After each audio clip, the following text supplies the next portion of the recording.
China virus HMPV Bharat లో పంజా విసురుతోంది. ఒకే రోజు పలు రాష్ట్రాల్లో కేసులు నమోదయ్యాయి. బెంగళూరు, అహ్మదాబాద్, చెన్నై, కోల్కతా నగరాల్లో కేసులు నమోదయ్యాయి. ఏడాదిలోపు పిల్లల్లో ఈ వైరస్ భయపడుతోంది. చైనా వైరస్ కేసులు నమోదు కావడంతో కేంద్ర ఆరోగ్య శాఖ కూడా అప్రమత్తమైంది. అన్ని రాష్ట్రాలను అలర్ట్ చేసింది. చైనా వైరస్ వ్యాప్తి, తీసుకోవాల్సిన జాగ్రత్తలు, ఇదే అంశాలపై ఇవాల్టి డిబేట్ లో చర్చిద్దాం. ఈ రోజు డిబేట్ లో మనతో పాటు డాక్టర్ నవోదయ్ గారు స్టూడియోలో సిద్ధంగా ఉన్నారు, జనరల్ ఫిజిషియన్. అలాగే లిఖిత దాసరి గారు జనరల్ ఫిజిషియన్ స్టూడియోలో సిద్ధంగా ఉన్నారు. అలాగే అర్వపల్లి కౌశిక్ గారు, శిల్పిరెడ్డి గారు, కిమ్స్ హెచ్ఓడి, అలాగే జగన్నాథం గారు జూమ్ లైవ్ లో సిద్ధంగా ఉన్నారు. నమస్తే అండి, వెల్కమ్ టు డిబేట్. ముందుగా కౌశిక్ గారు, నవోదయ్, మీరు చెప్పండి. ఇప్పుడు ఏంటి, హెచ్ఎంపీవీ ఇండియాలో ప్రవేశించింది. మొన్నటి వరకు అసలు చైనాలో అది ఫేక్ న్యూసా, రియల్ న్యూసా అని అందరూ కన్ఫ్యూజన్ లోనే ఉన్నారు. అంతలోపే ఇండియాలోకి ప్రవేశించిందని చెప్తున్నారు. 3 కేసెస్ కూడా నమోదయ్యాయని చెప్తున్నారు. ఏంటి అసలు, ఎలా చూడాలి సిచ్యువేషన్?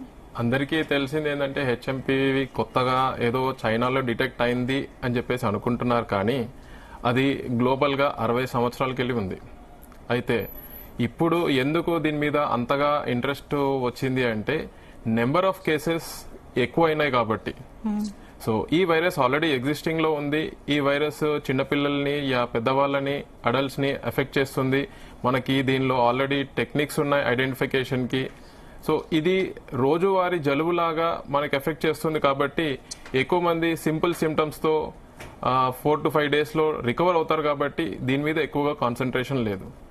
కాకపోతే ఎప్పుడైతే నెంబర్ ఆఫ్ కేసెస్ సడన్ గా ఇంక్రీజ్ అవుతాయో అప్పుడు కాంప్లికేషన్స్ వస్తూ ఉంటాయి. అది చిన్న పిల్లలకి, ఇమ్యూనిటీ చాలా తక్కువ ఉన్న వాళ్ళకి. అలాంటి క్రమంలో చాలా జాగ్రత్తలు వహించాలి. కాబట్టి మనం ఈ టైంలో ఈ వైరస్ కి ఎలాంటి జాగ్రత్తలు వహించాలి అనేది ఎక్కువగా కాన్సన్ట్రేట్ చేసుకోవాలి. రైట్. లిఖిత గారు, మీరు చెప్పండి. ఇప్పుడు చైనాలో దడ పుట్టిస్తున్న హెచ్ఎంపీవీ వైరస్ భారత్ లో ప్రవేశించింది. మన దేశంలో కేసులు ఇంత ఫాస్ట్ గా నమోదవడాన్ని ఎలా చూపించుంటారు? మనం హెచ్ఎంపీవీ ఇప్పుడు చైనాలో వస్తుందని విన్నాం కాబట్టి జనాలకి టెస్ట్ చేస్తున్నామండి. లేదంటే నార్మల్ కామన్ కోల్డ్ కానీ ఫ్లూ కానీ అనుకొని సిమ్టమాటిక్ గా ట్రీట్ చేసేసి పంపించే వాళ్ళమేమో. అక్కడ కేసెస్ ఎక్కువ అవుతున్నాయి కాబట్టి ఆల్రెడీ కోవిడ్ లో మనం ఎక్స్పీరియన్స్ చేసి ఉన్నాం కాబట్టి జనాలను దాన్ని అర్లీగా డిటెక్ట్ చేసి అర్లీగా ట్రీట్ చేయాలని ఒక టెన్షన్ తో, స్ట్రెస్ తో ఈ మధ్య టెస్ట్లు చేస్తున్నారు కాబట్టి అవి బయటపడుతున్నాయి. ఆ 4 కేసెస్ కూడా ఈ సీజన్ లో చాలా వరకు ఫ్లూ కేసెస్ మేము చూసాము ఓపీడీస్ లో. వాళ్ళెవరికి మేము హెచ్ఎంపీవీలు చేయలేదు కదా. సో వీ జస్ట్ ట్రీటెడ్ వాళ్ళని నార్మల్ గా ఫ్లూ వైరస్ కింద ట్రీట్ చేసి నార్మల్ గా పంపించేసాము. సో ఈ నార్మల్ ఫ్లూ కేసెస్ క్యాండిడేట్ కి హెచ్ఎంపీవీ వైరస్ సిమ్టమ్స్ ఎలా ఉంటాయి, ఎలా ఐడెంటిఫై చేయొచ్చు అంటారు? వైరసెస్ అన్నిటికీ ఆల్మోస్ట్ సిమిలర్ కంప్లైంట్స్ ఉంటాయి. కోల్డ్, కాఫ్, థ్రోట్ పెయిన్, లేకపోతే నోస్ బ్లాక్, ఇలాంటివన్నీ నార్మల్ రెస్పిరేటరీ సిమ్టమ్స్ ఉన్నట్టే ఉంటాయి. హెచ్ఎంపీవీ అని కాదు, ఏ వైరస్ అయినా సరే ఇమ్యూనిటీ స్టేటస్ తక్కువ ఉన్న వాళ్ళల్లో ఎక్కువ సైడ్ ఎఫెక్ట్స్ వస్తాయి. లోవర్ రెస్పిరేటరీ ట్రాక్ట్కి వెళ్ళిన తర్వాత లంగ్స్ ఇన్ఫెక్ట్ అయ్యి దాని నిమోనియా పిక్చర్ రావడం కానీ, సాచురేషన్స్ తగ్గడం కానీ, ఇలాంటివన్నీ కూడా ఇమ్యూనిటీ తక్కువ ఉండి, లేదంటే ఏజ్డ్ పేషెంట్స్ లో ఆల్రెడీ కోమార్బిడిటీస్ లైక్ డయాబెటీస్ కానీ, హైపర్ టెన్షన్ కానీ ఉన్న వాళ్ళల్లో, చిన్న పిల్లల్లో ఎవరిలో అయితే ఇంకా ఇమ్యూనిటీ డెవలప్ అవ్వలేదో వాళ్ళలో కొంచెం సివియర్ గా చూసే ఛాన్సెస్ ఉంటాయి. ఇమ్యూనిటీ బాగుండి వాళ్ళు నార్మల్ గానే డైలీ యాక్టివిటీస్ చేసుకోగలరు. సో వాళ్ళల్లో మనకి అంత సివియర్ సిమ్టమ్స్ ఏం రావు. రైట్. శిల్పిరెడ్డి గారు, మీరు చెప్పండి. అసలు ఈ హెచ్ఎంపీవీ వైరస్ అంటే ఏంటి? ఇందాక లిఖిత గారు చెప్పారు సిమ్టమ్స్. అంటే ఇది ఖచ్చితంగా ఇది కూడా కరోనా వైరస్ లాగే లంగ్స్ మీద ఎఫెక్ట్ పడబోతుందా? ఏంటి అసలు దీని గురించి? సో నాకు తెలిసినంత వరకు, నేను ఒక గైనకాలజిస్ట్ అండ్ ఆబ్స్టెట్రిషియన్. నా దగ్గర ఎక్కువ ఉమెన్ పేషెంట్స్ ఉంటారు. అలాగే వాళ్ళతో పాటే వచ్చే వాళ్ళ పిల్లలందరూ కూడా ఉంటారు. అయితే గత కొన్ని నెలలుగా ప్యాటర్న్ చూసుకున్నట్టు అయితే జనరల్ కోల్డ్, కాఫ్, ఫీవర్స్ వస్తే కమ్యూనిటీలో ఇంతకు ముందు అంతా మేమే మెడిసిన్స్ ఇచ్చేవాళ్ళము, సిమ్టమాటిక్ ట్రీట్మెంట్స్ అన్ని చెప్పేవాళ్ళం. అయితే లాస్ట్ కొన్ని మంత్స్ గా, లేదా ఒక 3 to 4 months కి మనం గమనించుకున్నట్టు అయితే ఓపీడీ పేషెంట్స్ లో కోల్డ్ కాఫ్స్ వచ్చినా కూడా ఫీవర్ ఎక్కువగా ఉండట్లేదు. కానీ ఆ కాఫ్ అనేది రిటైన్ అయిపోతుంది. అది అలాగా కొద్ది రోజులు, ఎక్కువ రోజులు ఉండడము, కొంచెం బ్రాంకోస్పాజం కింద ఉండడము, రాత్రి నిద్ర సరిగా పట్టకపోవడము. అండ్ కాఫ్ సిరప్స్ అనేది మేము యూజువల్ గా ప్రమోట్ చేయము. బికాస్ అది ఆర్ నార్మల్ గా రావాల్సిన కఫాన్ని కూడా బయటికి రానివ్వకుండా కాంప్లికేషన్స్ ఇస్తుందని చెప్పేసి ఇంట్లో హోమ్ రెమెడీ సిమ్టమాటిక్ ట్రీట్మెంట్స్ తప్పితే కాఫ్ సిరప్స్ ఎక్కువగా ప్రమోట్ చేయము. అయితే పల్మనాలజీ డిపార్ట్మెంట్ కి పంపించడము, జనరల్ ఫిజిషియన్స్ కి పంపించడంతో మనకు ఏం చూసామంటే కొంచెం ఎయిర్వే ఇన్ఫ్లమేషన్ ఉండడము, దాని మూలన కొంచెం యాంటీ ఎలర్జిక్ మెడికేషన్స్ ఇవ్వడము, కొంచెం మాంటెల్యూకాస్ లాంటిది లివోసిట్రిజిన్ కానీ లేకపోతే కొంచెం బ్రాంకోడైలేటర్స్ ఇవ్వడము, ఆ మ్యూకస్ అనేది కొంచెం ఎక్కువగా జనరేట్ అవ్వడము, దానికి మెడికేషన్స్ ఇవ్వడం అనేది ఇస్తేనే అది రిజాల్వ్ అవుతుంది. సో దాన్ని బట్టి మాకు అసలు జనరల్ గా ఏమనిపించిందంటే కోవిడ్ తర్వాత కోల్డ్ కాఫ్ ఫీవర్స్ రెస్పాన్స్ కూడా ఎయిర్వేకి వేరేలాగా ఉంటుంది. అండ్ కొత్త ఫ్లూ స్ట్రెయిన్స్ కూడా వస్తున్నాయి. ప్రిడిక్టబుల్ గా కాకుండా 3 days 4 days లో వెళ్ళిపోయేవి కాకుండా కొంచెం ఎక్స్టెండెడ్ గా ఉండేవి కూడా వస్తున్నాయి. అదే విధంగా కన్వెన్షనల్ మెడికేషన్స్ కి రెస్పాన్స్ ఇవ్వట్లేదు అవి. అండ్ సెకండరీ ఇన్ఫెక్షన్స్ కూడా వస్తున్నాయని చేసి గమనించి స్పెషాలిటీ కేర్ కి మేము రెఫర్ చేస్తున్నాం. అయితే డెఫినెట్ గా కోల్డ్ కాఫ్ ఫీవర్ అనేవి చాలా కంబర్సమ్. ఎందుకంటే ఇంట్లో నలుగురు ఉంటే నలుగురిలో తిరుగుతుంది, అదే మళ్ళీ పక్కింట్లో ఉంటుంది, అదే మళ్ళీ పిల్లల్లో స్కూల్స్ లో కూడా ఉంటుంది. ఇంత కంబర్సమ్ ఇష్యూ ఉన్నప్పటికీను ఇప్పటికీ నేను కార్పొరేట్ సెటప్ లో ఉంటున్నాను, దీనికి సంబంధించి క్రిటికల్ గా ఎవరు అవ్వలేదు.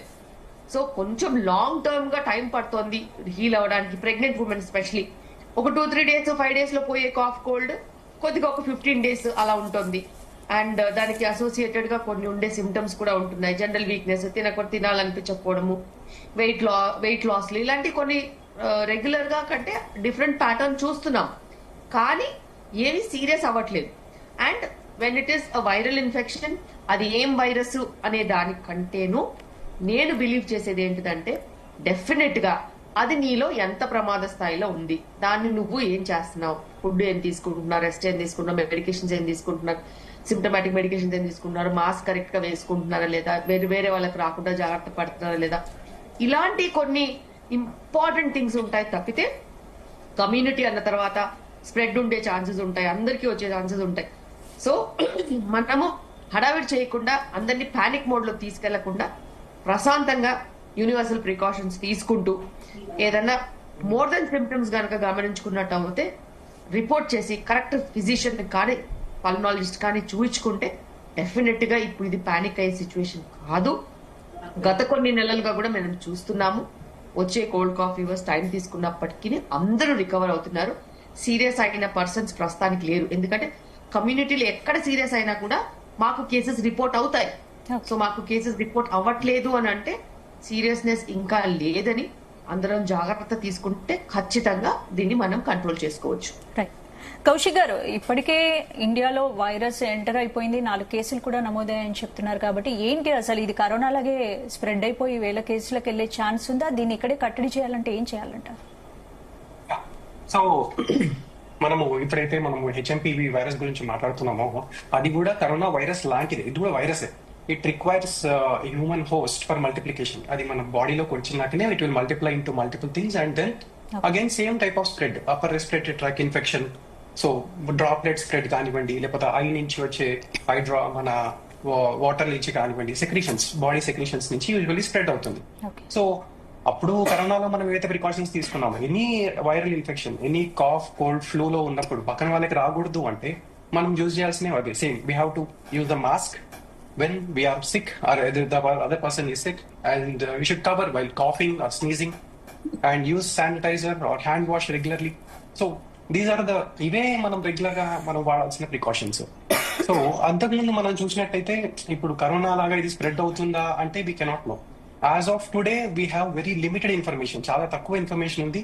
సో ఉన్న దాని ప్రకారం అయితే ఎక్కడ కూడా అంత సివియర్ కేసెస్ మనకు నమోదు కాలేదు. కాబట్టి మనం as of now we can think it is a normal cough, cold, flu లాగానే మనం పరిగణించుకుంటూ దాన్ని ముందుకు పోవాల్సిన అవసరం ఉంది.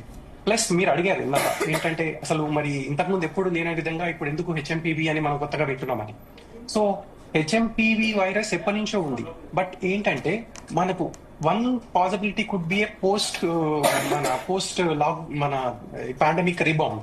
అంటే ఈ పాండమిక్ టైంలో maybe one of the theory is like ఈ పాండమిక్ టైంలో ఎవ్రీబడి టుక్ గుడ్ ప్రికాషన్స్.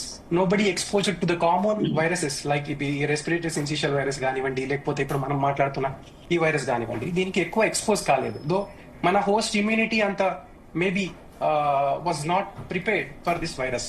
ఒకటి. రెండోది ఏంటంటే మన బాడీ లోపల ఎట్లయితే మన ఇమ్యూనిటీ తక్కువ ఉందో, అంటే దీనికి ఇమ్యూనిటీ రెడీగా లేదు, అట్లనే ద వైరస్ విల్ చేంజ్. దాని జెనెటిక్ లో, దాని జీన్స్ లో కూడా మార్పులు వస్తూ ఉంటాయి. సో యాజ్ ఆఫ్ నౌ ఇప్పటి వరకు మనకి రిపోర్ట్ అయినంత వరకు మామూలుగా ఈ వైరస్ ఏదైతే ఎదుగుతుందో అప్పర్ రెస్పిరేటరీ ట్రాక్ ఇన్ఫెక్షన్, కొంచెం బ్రాంకియలైటిస్ అంటే కొంచెం లంగ్స్ లోపల బ్రాంకియలైటిస్ అంటారు, అటువంటివి, ప్లస్ అప్పుడప్పుడు నిమోనియా. ఇక్కడ వరకే విన్నాం తప్ప ఇంతకన్నా ఎక్కువ సివియారిటీ ఉన్నట్టుగా మనం వినలేదు. Okay, right. సో జగన్నాథం గారు, మీరు చెప్పండి, అసలు ఈ వైరస్ చైనా నుండి విజృంభించింది, చైనా నుంచే వచ్చిందని వార్తలు అయితే వచ్చాయి. చైనాలోనే 1000 కేసులు నమోదయ్యాయని కూడా మన వీడియోలు కూడా వైరల్ అయ్యాయి. అసలు ఏంటి అంటే చైనా అనగానే భయపడే పరిస్థితి వచ్చింది. గతంలో చైనా నుంచి కరోనా వైరస్ చూసాం, ఇప్పుడు హెచ్ఎంపీ వైరస్ అంటున్నారు. ఏంటి చైనా నుంచి ఇలా వైరస్లు పుట్టడానికి గల కారణం ఏంటంటారు? వైరస్లు ఎక్కడైనా పుట్టొచ్చండి, చైనాలోనే పుట్టాలని లేదు. అయితే మనకి ఇటీవల కాలంలో వచ్చినటువంటి కరోనా వైరస్ మూలంగా ప్రపంచవ్యాప్తంగా ఒక రకమైనటువంటి వాతావరణం చైనా నుంచి వచ్చింది కాబట్టి, అయితే చైనా నుంచి వచ్చిన దాన్ని మనం ఎంతవరకు విశ్వసించాలి ఏమిటి అనేటువంటి విషయంలో మనకు ఉన్న అనుభవాల దృష్ట్యా వచ్చినటువంటి పరిస్థితి ఏమిటంటే, లాస్ట్ టైం చైనాలో కోవిడ్ వచ్చినప్పుడు మనకి ఇక్కడ తెలియడానికి ఆల్మోస్ట్ 15 రోజులు 20 రోజులు పైనే పట్టింది. వాళ్ళకే 1 మంత్ తర్వాత తెలిసింది, మనకే అక్కడ వచ్చిన తర్వాత 2 పెడతారు. అంటే అప్పటికే ప్రపంచంలో అది వ్యాప్తించింది, అనేక ప్రదేశాలకి వ్యాప్తి చెందిన తర్వాత మనకు వార్త వచ్చింది. ఆ పరిస్థితి వేరు. అందుకని చైనా నుంచి వస్తోంది అంటే మొట్టమొదటి గత వారం రోజులుగా సోషల్ మీడియాలో వస్తున్నటువంటి వార్తల్ని మనం అనుమానంగా చూసినప్పటికీ దీంట్లో నిజం ఎప్పుడు తేలుతుంది అనేటువంటి విషయం గురించి ఎదురు చూస్తూ ఉన్నాం. అది ఈవేళ ఆల్రెడీ బెంగళూరులోను అహ్మదాబాద్లోను ఎప్పుడైతే కేసులు నమోదైనట్టుగా స్పష్టంగా తెలియజేయడం జరిగిందో, మన దేశంలోకి కూడా ప్రవేశించింది ఉంది అనేటటువంటి విషయం అయితే స్పష్టంగా తెలుస్తోందండి. అయితే దీని గురించి మనం కంగారు పడాల్సిన పని ఏముంది? ఎందుకు కంగారు పడాలి? ఏ వైరస్ అయినా కావచ్చు కదా. ఏ వైరస్ అయినా వచ్చినప్పటికీ ఏ వైరస్ కి ప్రస్తుతం మందు అయితే లేదండి, కానీ దాని లైఫ్ సైకిల్ ఎంత ఉందో అంత లైఫ్ సైకిల్ ఉంటుంది. ఇవి పారాసైట్స్ కాబట్టి హ్యూమన్ హోస్ట్, యానిమల్ హోస్ట్, ఏదో హోస్ట్ వాటికి కావాలి. ప్రస్తుతం ఇది హ్యూమన్ హోస్ట్. ఇది కూడా జూనాటిక్ వైరస్, అంటే జంతువుల నుంచి మనుషులకు వ్యాపించే వైరస్ లో వచ్చినటువంటి RNA బేస్డ్ వైరస్ అంటే మనకు కూడా వ్యాప్తి చెందుతోంది.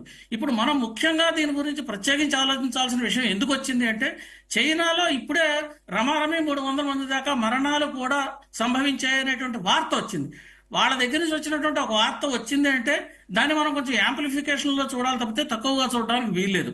కారణం ఏంటంటే, కోవిడ్ గురించినటువంటి సమాచారం మనకి ఇంతవరకు కూడా దాని ఆరిజిన్ ఎక్కడా, ఏమిటి, ఎలా అయింది, ఇది చైనీ మార్కెట్లోంచి వెట్ మార్కెట్లోంచి వచ్చిందా, ల్యాబొరేటరీలోంచి లీక్ అయిందా, 5 సంవత్సరాల తర్వాత ఇప్పటిదాకా కూడా శాస్త్రీయంగా దానికి సరైనటువంటి రుజువు మనకి ప్రపంచానికి తెలియలే. WHO వాళ్ళు ప్రయత్నం చేశారు, అన్ని రకాల ప్రయత్నాలు జరిగాయి, కానీ అసలు విషయం ఇంకా ఇంతవరకు బయటకు రాలే, ఇంకా పరిశోధనలు జరుగుతూనే ఉన్నాయి. కాబట్టి చైనా నుంచి వచ్చేటటువంటి వార్తల్లో కొంతవరకు మనం చాలా జాగ్రత్తగా తీసుకుని, వాళ్ళు 300 కేసులు మరణాలు నమోదయ్యాయి అని చెప్పారంటే మనం మరణాలు నమోదవుతున్నాయి కాబట్టి ఈ వైరస్ గురించి ప్రత్యేకించి జాగ్రత్తలు తీసుకోవాల్సిన అవసరం ఉంటుందండి. మరణం లేకుండా ఉంటే వైరస్ వస్తుంది, దాని లైఫ్ సైకిల్ ఎంత ఉందో అంత సైకిల్ శరీరంలో తిరుగుతుంది, తర్వాత దాని అంతా ఎలిమినేట్ అయిపోతుంది బాడీ నుంచి ఇమ్యూన్ సిస్టమ్ ద్వారా. అది డిగ్రేడ్ అయ్యో దానికి రకరకాల మెకానిజమ్స్ ద్వారా బయటకు ఎలిమినేట్ అవుతుంది. అది సమస్య కాదు, ఇది మరణాలకి తీసుకెడుతోంది. కాబట్టి దీని గురించి మనం అప్రమత్తం కావాలి, దీని గురించి మరింతగా తెలుసుకోవాలి, జాగ్రత్తలు తీసుకోవాల్సిన అవసరం ఉంటుంది అనేటువంటిది నా భావన. అంటే కరోనా చేసిన నష్టాన్ని ఇంకా ఎవరు మర్చిపోలేదు. ఇప్పుడు HMPV వైరస్ అంటున్నారు, మరి దీని తీవ్రత ఎలా ఉండే అవకాశం ఉందంటారు? తీవ్రతను చూస్తే కరోనా ఉన్నంత తీవ్రత దీనికి ఉండకపోవచ్చు అండి. కారణం ఏంటంటే, కరోనా వైరస్ లో స్ప్రెడ్ అయ్యే మెకానిజం డిఫరెంట్. ఎందుకంటే అది వాయుగోళాల ద్వారా ఒకరి నుంచి ఒకరికి 2 మీటర్ల దూరంలో ఉన్నటువంటి వ్యక్తులకు కూడా సోకేటటువంటి ప్రమాదం కలిగించేటటువంటి వైరస్ కరోనా వైరస్. ఈ వైరస్ అంటారా, ఈ వైరస్ మనకి లోగడ మనకు పెద్దలు చెబుతున్నట్టుగా, డాక్టర్లు చెబుతున్నట్టుగా ఇది వైరస్ గురించి మనకి చరిత్ర తెలుసు, ఈ వైరస్ ఉందని తెలుసు, దీని వైరస్ జీనోమ్ గురించి కూడా తెలుసు. ఇది ఇంత స్ప్రెడ్ ఉండదు, కానీ ఇది అంటు వ్యాధే, అందులో అనుమానం లేదు. ఎందుకు? దగ్గినప్పుడు, తుమ్మినప్పుడు వాయుగోళాల ద్వారా ఒకరి నుంచి ఒకరికి వ్యాప్తి చెందే అవకాశం ఉంది. అంతేకాకుండా మనం శుభ్రం చేసుకొని చేతుల ద్వారా ముక్కు, కళ్ళు, నోట్లో కనుక మనం వేళ్ళు పెట్టుకోవడం కానీ లేదా శుభ్రపరచినటువంటి వస్తువుల ద్వారా ముట్టుకోవడం కానీ జరిగితే ఈ వైరస్ ఈ ద్వారాల ద్వారా కూడా శరీరంలోకి బయటికి వస్తుంది, ప్రవేశిస్తుంది. కాబట్టి ఇటువంటి జాగ్రత్తలు కొన్ని ఆల్రెడీ మనకి చెప్పారు. కాబట్టి ఈ ప్రమాదకరమైనటువంటి వైరస్ కరోనా అంత ప్రమాదకారి కాదు, కానీ ఇది ప్రమాదం లేని వైరస్ అయితే మాత్రం కాదు, ఇది మాత్రం చెప్పగలమండి. అంటే ఈ హెచ్ఎంపీవీ వైరస్ కూడా లక్షణాలు దాదాపు కరోనా లాగే ఉన్నాయంటున్నారు కదా. అది అది మీరు సరైన పాయింట్కి వచ్చారు. దీనికి కూడా అదే రకమైనటువంటి ఏది fever, cough, cold, respiratory infections ఇవన్నీ కామన్ గా ఉన్నాయి. కాబట్టి మనకి ఇంకొక వార్త కూడా వచ్చిందండి చేయించి. ఏ వార్త వచ్చింది? ఇది ఇన్ఫ్లుయెన్జా వైరస్సా, మైకోప్లాస్మా నిమోనియానా, లేకపోతే కోవిడ్ వేరియంటా, లేకపోతే ఇది హెచ్ఎంపీవీనా?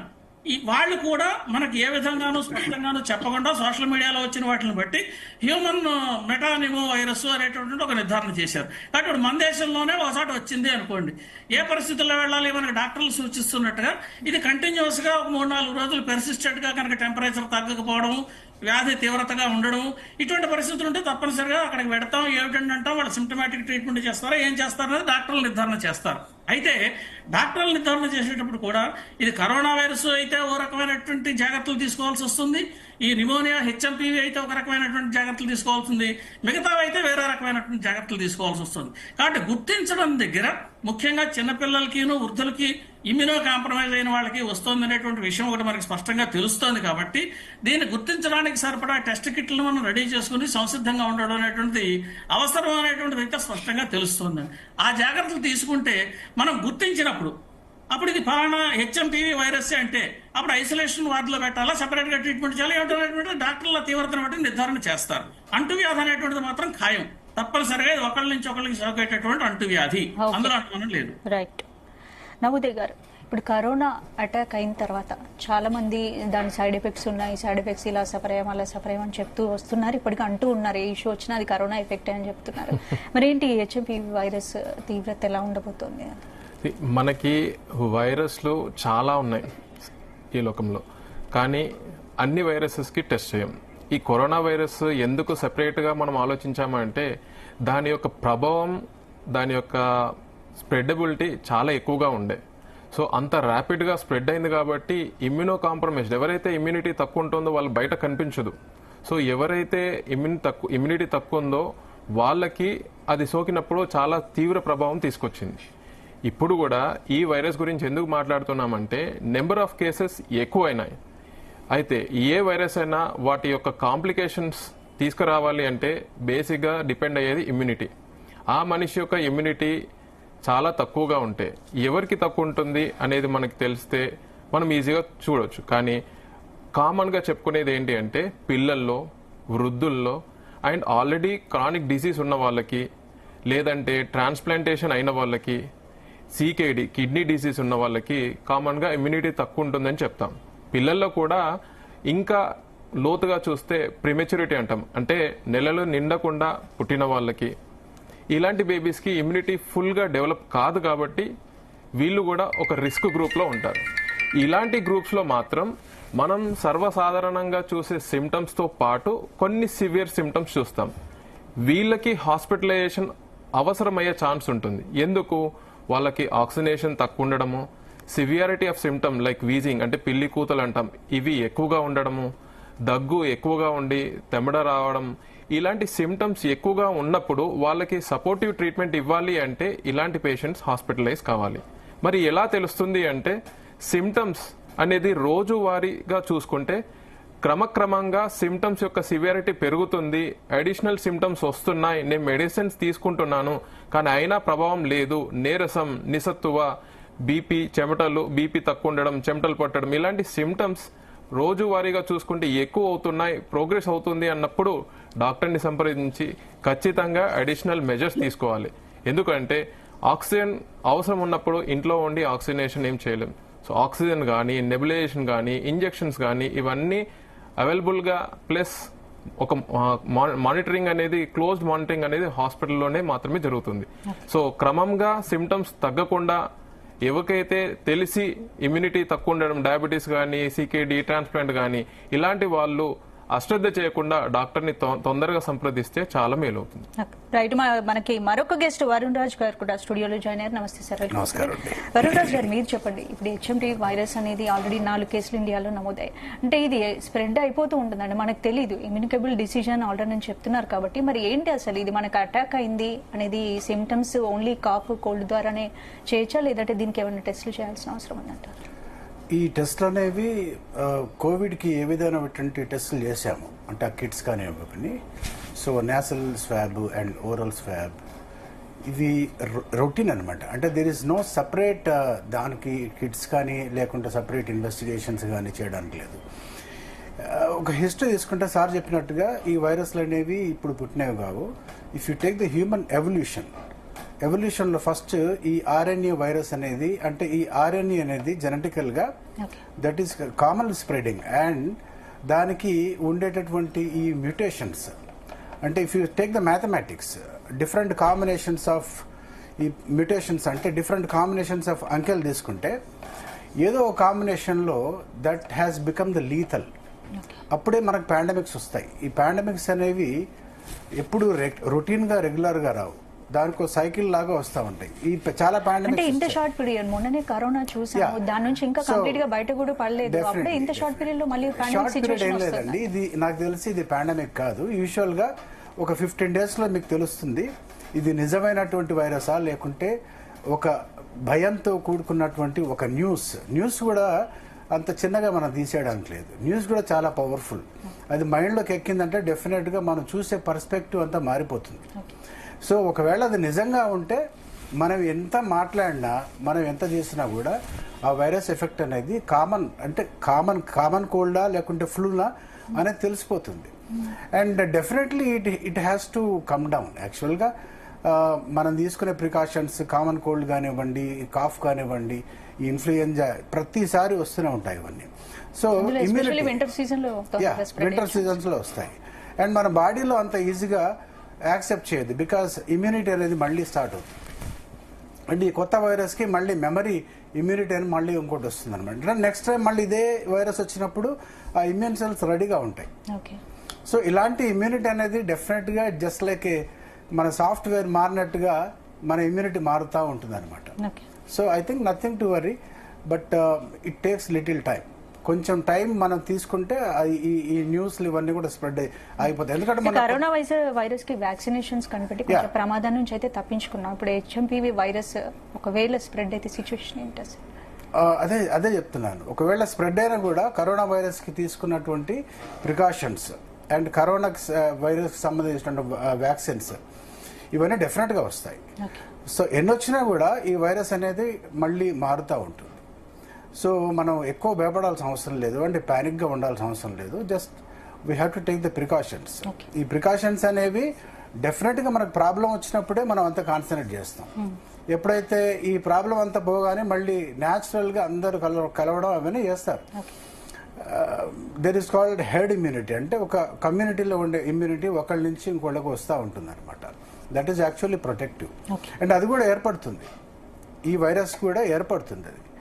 బట్ ప్రస్తుతానికి we cannot simply comment and in a phobia మోడ్లోకి అయితే వెళ్ళడానికి వీల్లేదు.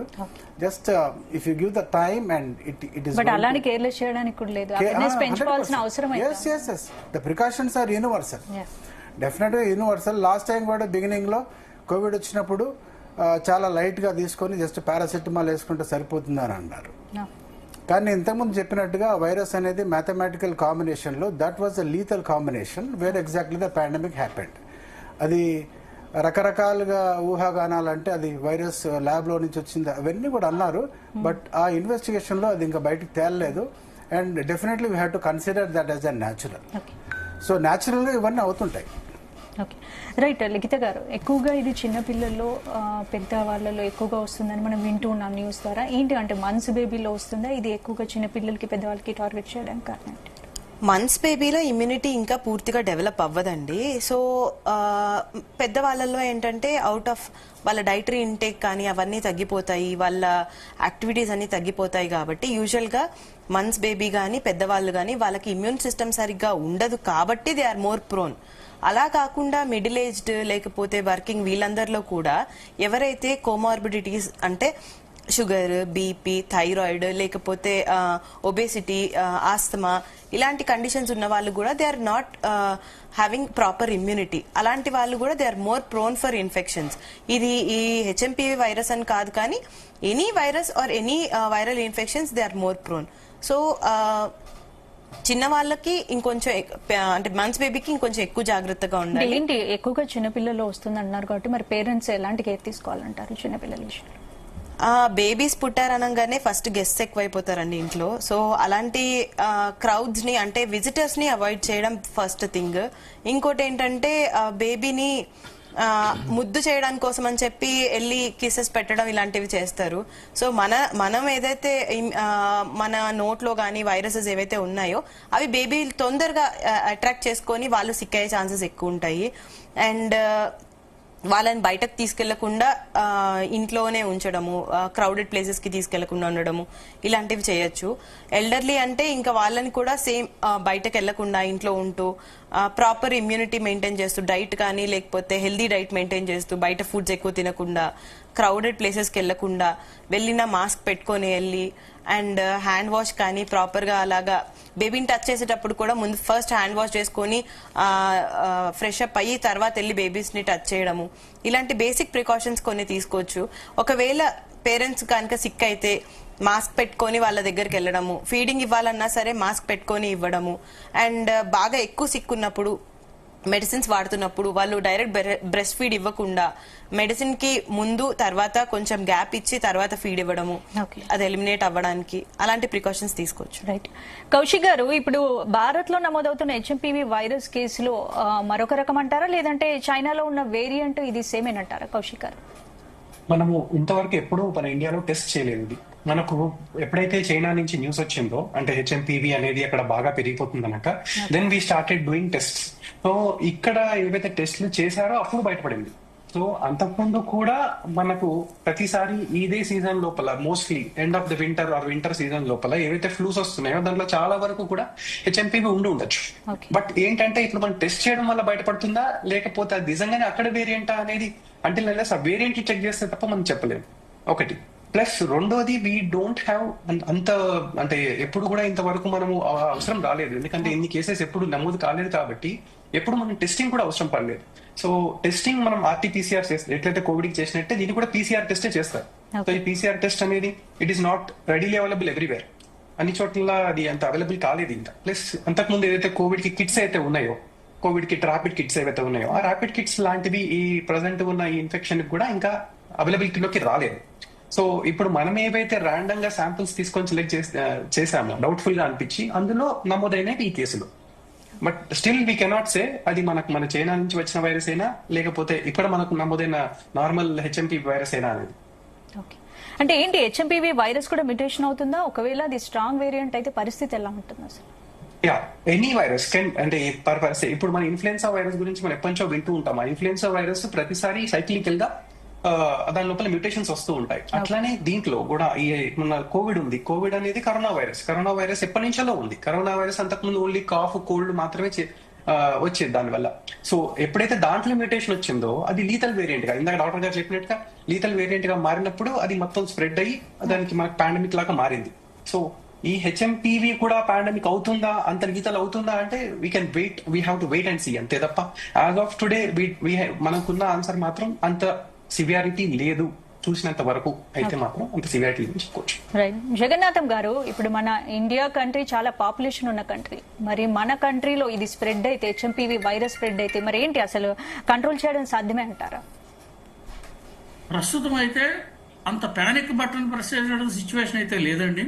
ఓకే. అయితే ఎంఆర్ఎన్ఏ వైరస్ ఎప్పుడైతే మనం మాట్లాడుతున్నామో ఈ ఆర్ఎన్ఏ బేస్డ్ వైరస్లకి మ్యూటేషన్ రేట్ ఎక్కువగా ఉంటుంది మిగతా వైరస్ల కంటే.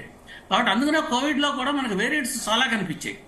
కాబట్టి ఇందాక మీరు అడిగినట్టుగా చైనాలో వచ్చిన వేరియంట్ ఇది ఒకటేనా అంటే మనకి ఆల్రెడీ మనం ఇటువంటి టెస్టులు చేయడానికి భారతదేశం కరోనా సమయంలో మనం సంసిద్ధంగా తయారయ్యామండి. ఎలా తయారయ్యామంటే మన దేశంలోనే ఒక 10-12 కేంద్రాల్లో ఈ పూర్తి జీనోమ్ సీక్వెన్సింగ్ చేయడానికి సరిపడేటటువంటి సామర్థ్యాన్ని మనం ఎస్టాబ్లిష్ చేసి రెడీగా ఉన్నాం.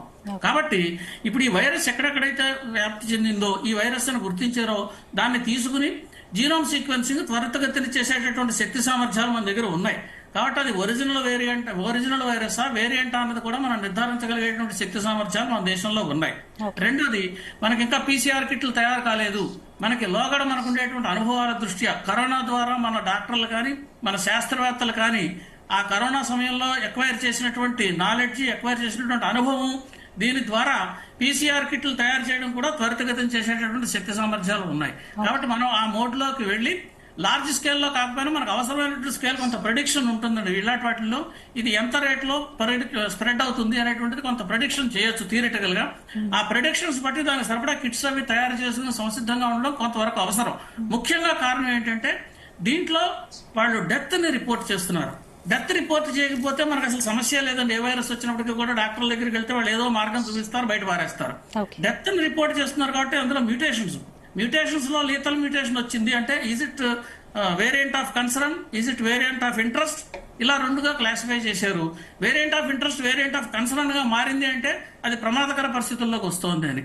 ఇంకొక ముఖ్యమైనటువంటి విషయం నేను ఇక్కడ చెప్పదలుచుకున్నది ఏంటంటేనండి, వైరస్ అటాక్ అయిందనుకోండి, మొదటి రోజున సిమ్టమ్ ఉండదు, రెండో రోజున ఉండదు, క్రమేపీ సిమ్టమ్స్ తెలుస్తాయి.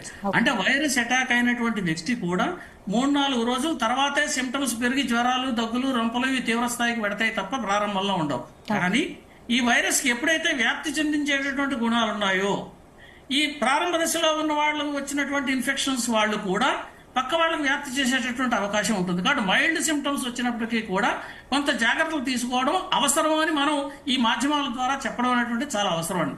ఆ కారణంగా ఇటువంటి చర్చా కార్యక్రమాలు ప్రజలను అప్రమత్తం చేయడానికి చాలా ఉపయోగకరంగా ఉంటాయి.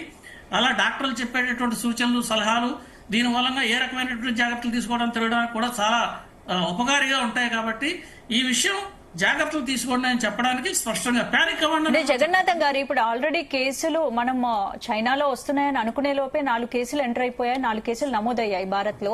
మరి ఏంటి ఇలాంటి ఇప్పుడున్న సిచ్యువేషన్ లో ప్రభుత్వాలు ఎలాంటి జాగ్రత్తలు తీసుకోవాల్సిన అవసరం ఉందంటారు? అంటే మనం అనుకున్నది ఏంటనమాట, చైనాలో వస్తోంది, చైనాలో ఉంది అనుకునే లోపే మన దగ్గరికి ఒక వారం తర్వాత వచ్చింది కూడా. లాస్ట్ టైం కూడా మనం గుర్తిస్తే చైనాలో డిసెంబర్ నెలలో వచ్చినటువంటి వైరస్ మన దేశంలోకి వచ్చేప్పటికి జనవరి, ఫిబ్రవరి మాసాలకి దానికి సరైనటువంటి తీవ్ర రూపం దాల్చింది.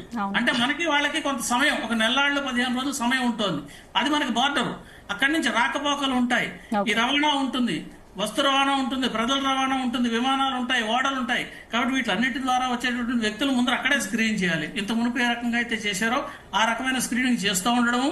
ప్రభుత్వం కూడా ముఖ్యంగా శ్వాసకోశ సంబంధమైనటువంటి సమస్యలు తలెత్తేటువంటి అవకాశం ఎక్కువగా ఉంది. కాబట్టి కొన్ని చోట్ల ఇంత మునుపు ఆక్సిజన్ సిలిండర్స్ కోసం ఏ రకంగా అయితే మనం తయారుగా చేసి ఉండిచ్చామో దాన్ని కొంచెం మెకానిజం కాస్త అప్రమత్తం చేసుకుని మరిన్ని ఆక్సిజన్ సిలిండర్స్, దీనికి సంబంధించినటువంటి స్పెషల్ వార్డ్స్ ముందుగా కనుక కొంచెం ప్రివెంటివ్ గా పెట్టుకుంటే సడన్ గా ఎక్కడైనా కేసులు ఇంత 3-4 రోజుల క్రితం వచ్చిన వేళ కనిపిస్తాయి. అటువంటి కేసులు ఆసుపత్రికి వచ్చే సమయానికి కనుక పెరిగే సంఖ్యకు వచ్చినప్పుడు మనం దీన్ని సరైనటువంటి అప్రమత్తంగా ఉండడానికి అవకాశంగా ఉంటుందనేటువంటిది నా భావన. ఆ ప్రికాషన్స్ తీసుకుంటే మంచిది. రైట్. నవోదయ్ గారు, ఇప్పుడు గతంలో కరోనా వైరస్ 2019 జాన్లోనే ఎంటర్ అయింది, ఇప్పుడు కూడా వైరస్ జాన్లోనే ఎంటర్ అయింది. అంటే ఏమైనా సంబంధం ఉన్నంటారా? దీన్ని ఎలా చూడొచ్చు? మీరు ఏదైతే వైరస్ డిటెక్ట్ అయిందో అని చెప్తున్నారో బెంగళూరులో, పిల్లల ఏజ్ చూసుకుంటే చాలా చిన్న పిల్లలు, వీళ్ళకి ట్రావెల్ హిస్టరీ లేదు. సో ఈ వైరస్ చైనాకి వెళ్ళి వచ్చింది అనేది కాదు, అది ఆల్రెడీ సర్క్యులేషన్లో ఉంది. మనం ఇక్కడ గమనించాల్సింది ఏంటి అంటే, ఇంతకుముందు సార్ చెప్పినట్టుగా వైరస్ ఒక మనిషి నుంచి ఇంకో మనిషికి ట్రాన్స్ఫర్ అయ్యే క్రమంలో దానిలో వచ్చే మ్యుటేషన్ గనక తీవ్ర పరిణామాలు తీసుకొచ్చే విధంగా వైరస్ ని తయారు చేస్తేనే అది ఇబ్బందికరం. ఇప్పుడు మనకున్న నాలెడ్జ్ వరకు వైరస్ ఏదైతే మెటానిమో వైరస్ అని అంటున్నామో వాటి యొక్క తీవ్రత కేవలం ఇమ్యూనిటీ తక్కువ ఉన్న వాళ్ళకి హాస్పిటలైజేషన్ వరకే తీసుకొస్తుంది. డెత్ అనేది తెలియాలి అంటే టైం గడుస్తున్న కొద్దీ ఈ వైరస్ అంత తీవ్రత చెందుతుందా? అంటే ఏంటి ఇప్పుడు చైనాలో వచ్చిన వైరస్ తీవ్రత డెత్ ఎక్కువగా ఉందా ఏంటి అక్కడ సిచ్యువేషన్? అక్కడ ఉన్న వైరస్ ఏదైతే ఉంటుందో స్ప్రెడబిలిటీ ఎక్కువ ఉంది. అంటే ఒకే పేషెంట్ నుంచి చాలా మందికి స్ప్రెడ్ అవుతుంది కాబట్టి చాలా మందికి ఒకే సిమ్టమ్స్ కనిపిస్తున్నాయి కాబట్టి అక్కడ అప్రమత్తం అవుతున్నారు. అదే విధంగా ఈ వైరస్ ఆల్రెడీ సర్క్యులేషన్ లో ఉంది కాబట్టి సీజనల్ రూపంలో ఈ వైరస్ ఎక్కువ మందికి స్ప్రెడ్ అవుతే మనం ఒకేసారి చాలా మంది పేషెంట్స్ ఓపీడీకి వాకిన్ చేస్తారు కాబట్టి చూస్తున్నాం. కాకపోతే అది క్రమక్రమంగా మ్యూటేషన్ చెంది ఒకవేళ సివియరిటీ స్టేజ్ సివియర్ మ్యూటేషన్ గా పరిణామం చెందితే అప్పుడు సివియారిటీ వస్తుంది. ఇది టైం గడిస్తేనే తెలుస్తుంది దాని యొక్క తీవ్రత. ప్రస్తుతానికి ఆ వైరస్ సర్క్యులేషన్ లో ఉంది, దాని సిమ్టమ్స్ మైల్డ్ గా ఉంటాయి కాబట్టి సిమ్టమేటిక్ ట్రీట్మెంట్ తీసుకొని ఇమ్యూనిటీ ఇంప్రూవ్ చేసుకోవడానికి తగిన జాగ్రత్తలు వహిస్తూ బయట వెళ్ళినప్పుడు జాగ్రత్తలు వహిస్తే మనకి ఆ ఇన్ఫెక్షన్ యొక్క తీవ్రత చాలా తక్కువగా ఉంటుంది. అంటే ఇప్పటి నుంచి సీరియస్ గా తీసుకొని మాస్క్ పెట్టుకుని ప్రికాషన్ స్టార్ట్ చేయాలి. కోవిడ్ లో మాస్క్ తెలుగు రాష్ట్రాల్లో ఇప్పటి వరకు నాకు తెలిసి ఎంటర్ అవ్వలేదు అనుకో. కోవిడ్ లో మాస్క్ ఇంపార్టెన్స్ ఎందుకు వచ్చిందంటే ఆ వైరస్ చాలా చాలా చిన్న సైజ్ ది. సో ఆ మాస్క్ అనేది పర్టికులర్ గా N95 మాస్క్ అని విన్నాం. ఈ వైరస్ అంత చిన్న వైరస్ కాదు. సో నార్మల్ మాస్క్ పెట్టుకొని హ్యాండ్ హైజీన్ ఇప్పటికీ మనకి తెలిసిన డూస్ అండ్ డోంట్స్ ఏవైతే ఆల్రెడీ కోవిడ్ కి పాటిస్తున్నామో అలాంటివి చేస్తే సిమ్టమ్స్ రావు, వైరస్ యొక్క ఇన్ఫెక్షన్ బారిన పడకుండా కూడా ఉంటాం. ఎవరైతే దీన్ని అశ్రద్ధ చేసి బార్డర్ క్రాస్ చేస్తారో ఇన్ఫెక్షన్ వచ్చేస్తుంది. రైట్. వరుణ్ రాజ్ గారు, ఇప్పుడు కరోనా వైరస్ కి HMPVకి ఏమైనా పోలికలు ఉన్నాయనుకుంటారు? దగ్గర పోలికలు ఉంటాయి. ప్రతి వైరస్ కి if you take the virology వాటి క్లాసిఫికేషన్స్ లో ఒక మైన్యూట్ పాయింట్స్ తోటి చాలా చేంజెస్ ఉంటాయి. ఈవెన్ ద మ్యూటేషన్ ఇంతకుముందు మీకు చెప్పినట్టుగా ఒక మ్యాథమెటికల్ కాంబినేషన్స్ లో ఈ మ్యూటేషన్ జరుగుతూ ఉంటాయి అనమాట, డిఫరెంట్ కాంబినేషన్స్ లో. సో ఇది సార్ చెప్పినట్టుగా it is little bigger virus. అంటే వైరస్ లో కూడా చాలా సైజెస్ ఉంటాయి, స్మాలెస్ట్ ఉంటాయి అండ్ లార్జెస్ట్ కూడా ఉంటాయి. అంటే లార్జెస్ట్ వైరస్ వల్ల ఏమైనా ఎఫెక్ట్ ఎక్కువగా ఉండే ఛాన్స్? ఎఫెక్ట్ ఏ వైరస్ అయినా కూడా మన బాడీలో ఒకటే ఇమ్యూనిటీ ని రియాక్షన్ ఇస్తుంది అనమాట. సో మన ఇమ్యూనిటీ అనేది సరిగ్గా ఉంటే ఏ వైరస్ వచ్చినా కూడా definitely it is going to be very effective అనమాట. అంటే ఆ ఇమ్యూనిటీ సరిగ్గా ఉండాలి.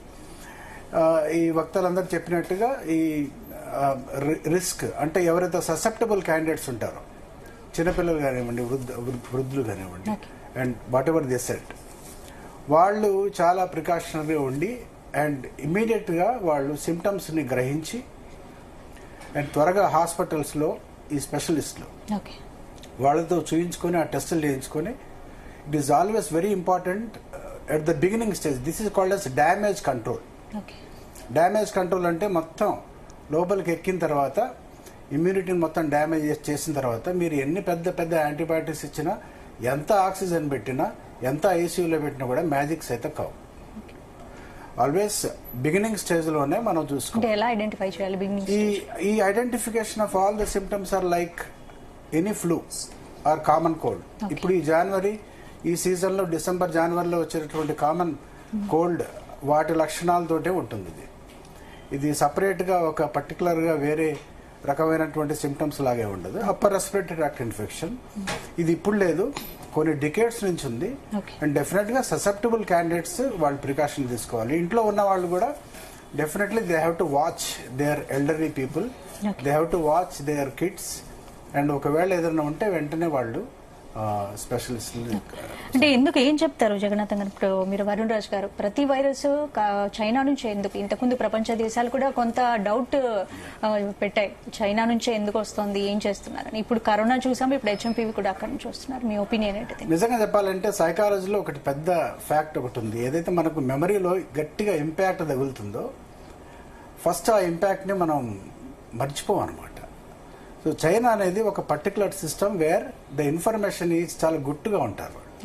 వాళ్ళ లాంగ్వేజ్ కానీ వాళ్ళ మొబైల్స్ అన్నింటిలో కూడా వాళ్ళు చైనా లాంగ్వేజే వాడతారు. సో అక్కడి నుంచి లీక్ అయ్యేటటువంటి అవకాశం లేదు. ఒకవేళ కామన్ ఇంగ్లీష్ అయితే దాని అందరికీ ఈజీగా డేటా వస్తుంది, సైంటిఫిక్ డేటా, ఎంతమంది అని. ఇప్పుడు మనకు టీవీలో చూసేటటువంటి ఫొటోస్ కూడా అన్ని కోవిడ్ ఫొటోస్ మాత్రం చూపిస్తున్నారు. ఆ డెత్లు అవన్నీ లేవండి. స్ప్రెడ్ కావడం అనేది వైరస్ అంటే ఫేక్ న్యూస్ అంటారా? చాలా మటుకు ఫేక్ న్యూస్ స్ప్రెడ్ చేస్తున్నారు. ఫేక్ ఆర్ నిజం అనేది దాని కూడా సపరేట్ ఒకటి ఆర్టిఫిషియల్ ఇంటెలిజెన్స్ లో ఒకటి ఉంది. కానీ అందరూ దాన్ని చూసి ఇది ఫేకా నిజమా అని చూసే అంత ఓపిక లేదు, అండ్ వాళ్ళకి ఆ మార్గం కూడా తెలియదు. యూజువల్గా మనం ఏం చూపిస్తామో జనాలు అవి చూస్తారు, and usually that is connected to the past phobia అనమాట. సో లాస్ట్ టైం స్టార్టింగ్ లో కరోనా ఫస్ట్ కేసు వచ్చినప్పుడు కూడా అంటే ఏం అర్థం కాలేదు మనకు, అసలు దాని గురించి కొంచెం కూడా నాలెడ్జ్ లేదు. సో తర్వాత సెకండ్ ఫేజ్ వచ్చాక చాలా డెత్స్ చూసాం. అంటే ఏంటంటే అవేర్నెస్ అప్పుడు లేదు, వ్యాక్సినేషన్ అసలే లేదు, సో చాలా నష్టపోయాం. సో అందుకని ఇప్పుడు సెకండ్ వైరస్ అంటే ఇటు ఫేక్ అనుకోవాలా లేదంటే కేర్లెస్ చేయకుండా అవేర్నెస్ పెంచుకోవాలా అనేది ఒక క్లారిటీ ఇంపార్టెంట్. కాలాన్ని మించినటువంటి ఆన్సర్ మరొకటి లేదు, మనం భయపడాల్సిన అవసరం లేదు. బట్ యూజువల్గా ఇది ఎంత లీతల్గా ఉంది, ఎంత ఘోరంగా ఈ వేరియేషన్ అంటే ఆ మ్యూటేషన్ అయిందనేది యూజువల్గా మనకు బయటపడుతుంది. And most of the symptoms ఇవే, and susceptible candidates they have to take the precaution. కొద్ది కూడా వెయిట్ చేయకుండా వెంటనే they have to consult the concern specialist. Right Kaushik గారు, ఒకవేళ హెచ్ఎంపీవీ వైరస్ అటాక్ అయితే దీనికి టెస్ట్లు నార్మల్ గానే చేసినట్టు ఆర్టీపీసీఆర్ టెస్ట్లు అవన్నీ ఉంటాయని చెప్పారు కాబట్టి ఏంటి ట్రీట్మెంట్ ఎలా ఉంటుంది దీనికి? అంటే ఎనీ వైరల్, ఇందాక డాక్టర్ గారు చెప్పినట్టుగా any viral infection, any flu, it is treated as a same. Actually ఏమైనా ఫీవర్ ఉంటే దానికి పారాసిటమాల్ వాడుకోవడం, దాని తర్వాత ఏదైతే ఇప్పుడు సెక్రేషన్స్ ఎక్కువగా ఉన్నాయి సో నాసల్ డికంజెస్టెడ్ వాడడం, లిప్స్ కోల్డ్ కి యాంటీ ఎలర్జిక్ మెడికేషన్ వాడడం, దాని తర్వాత బాగా దమ్ము అలా వస్తుంది అప్పుడేమో నెబులైజేషన్ వాడడం. సో దెన్ ఈ సింటమ్స్ దాటి ఇంకా ఎక్కువ సాచురేషన్ లో ఏమైనా చేంజెస్ ఉన్నాయి, then they may require oxygenation. So పిల్లి కుత్తలు బాగా రావడము ప్లస్ సాచురేషన్ మెయింటైన్ కాకపోవడము, then they require oxygenation. Then ఆ తర్వాత దీని లోపల సెకండరీ ఇన్ఫెక్షన్స్ రాకుండా maybe they can use prophylactic antibiotic ఏమైనా వాడచ్చు.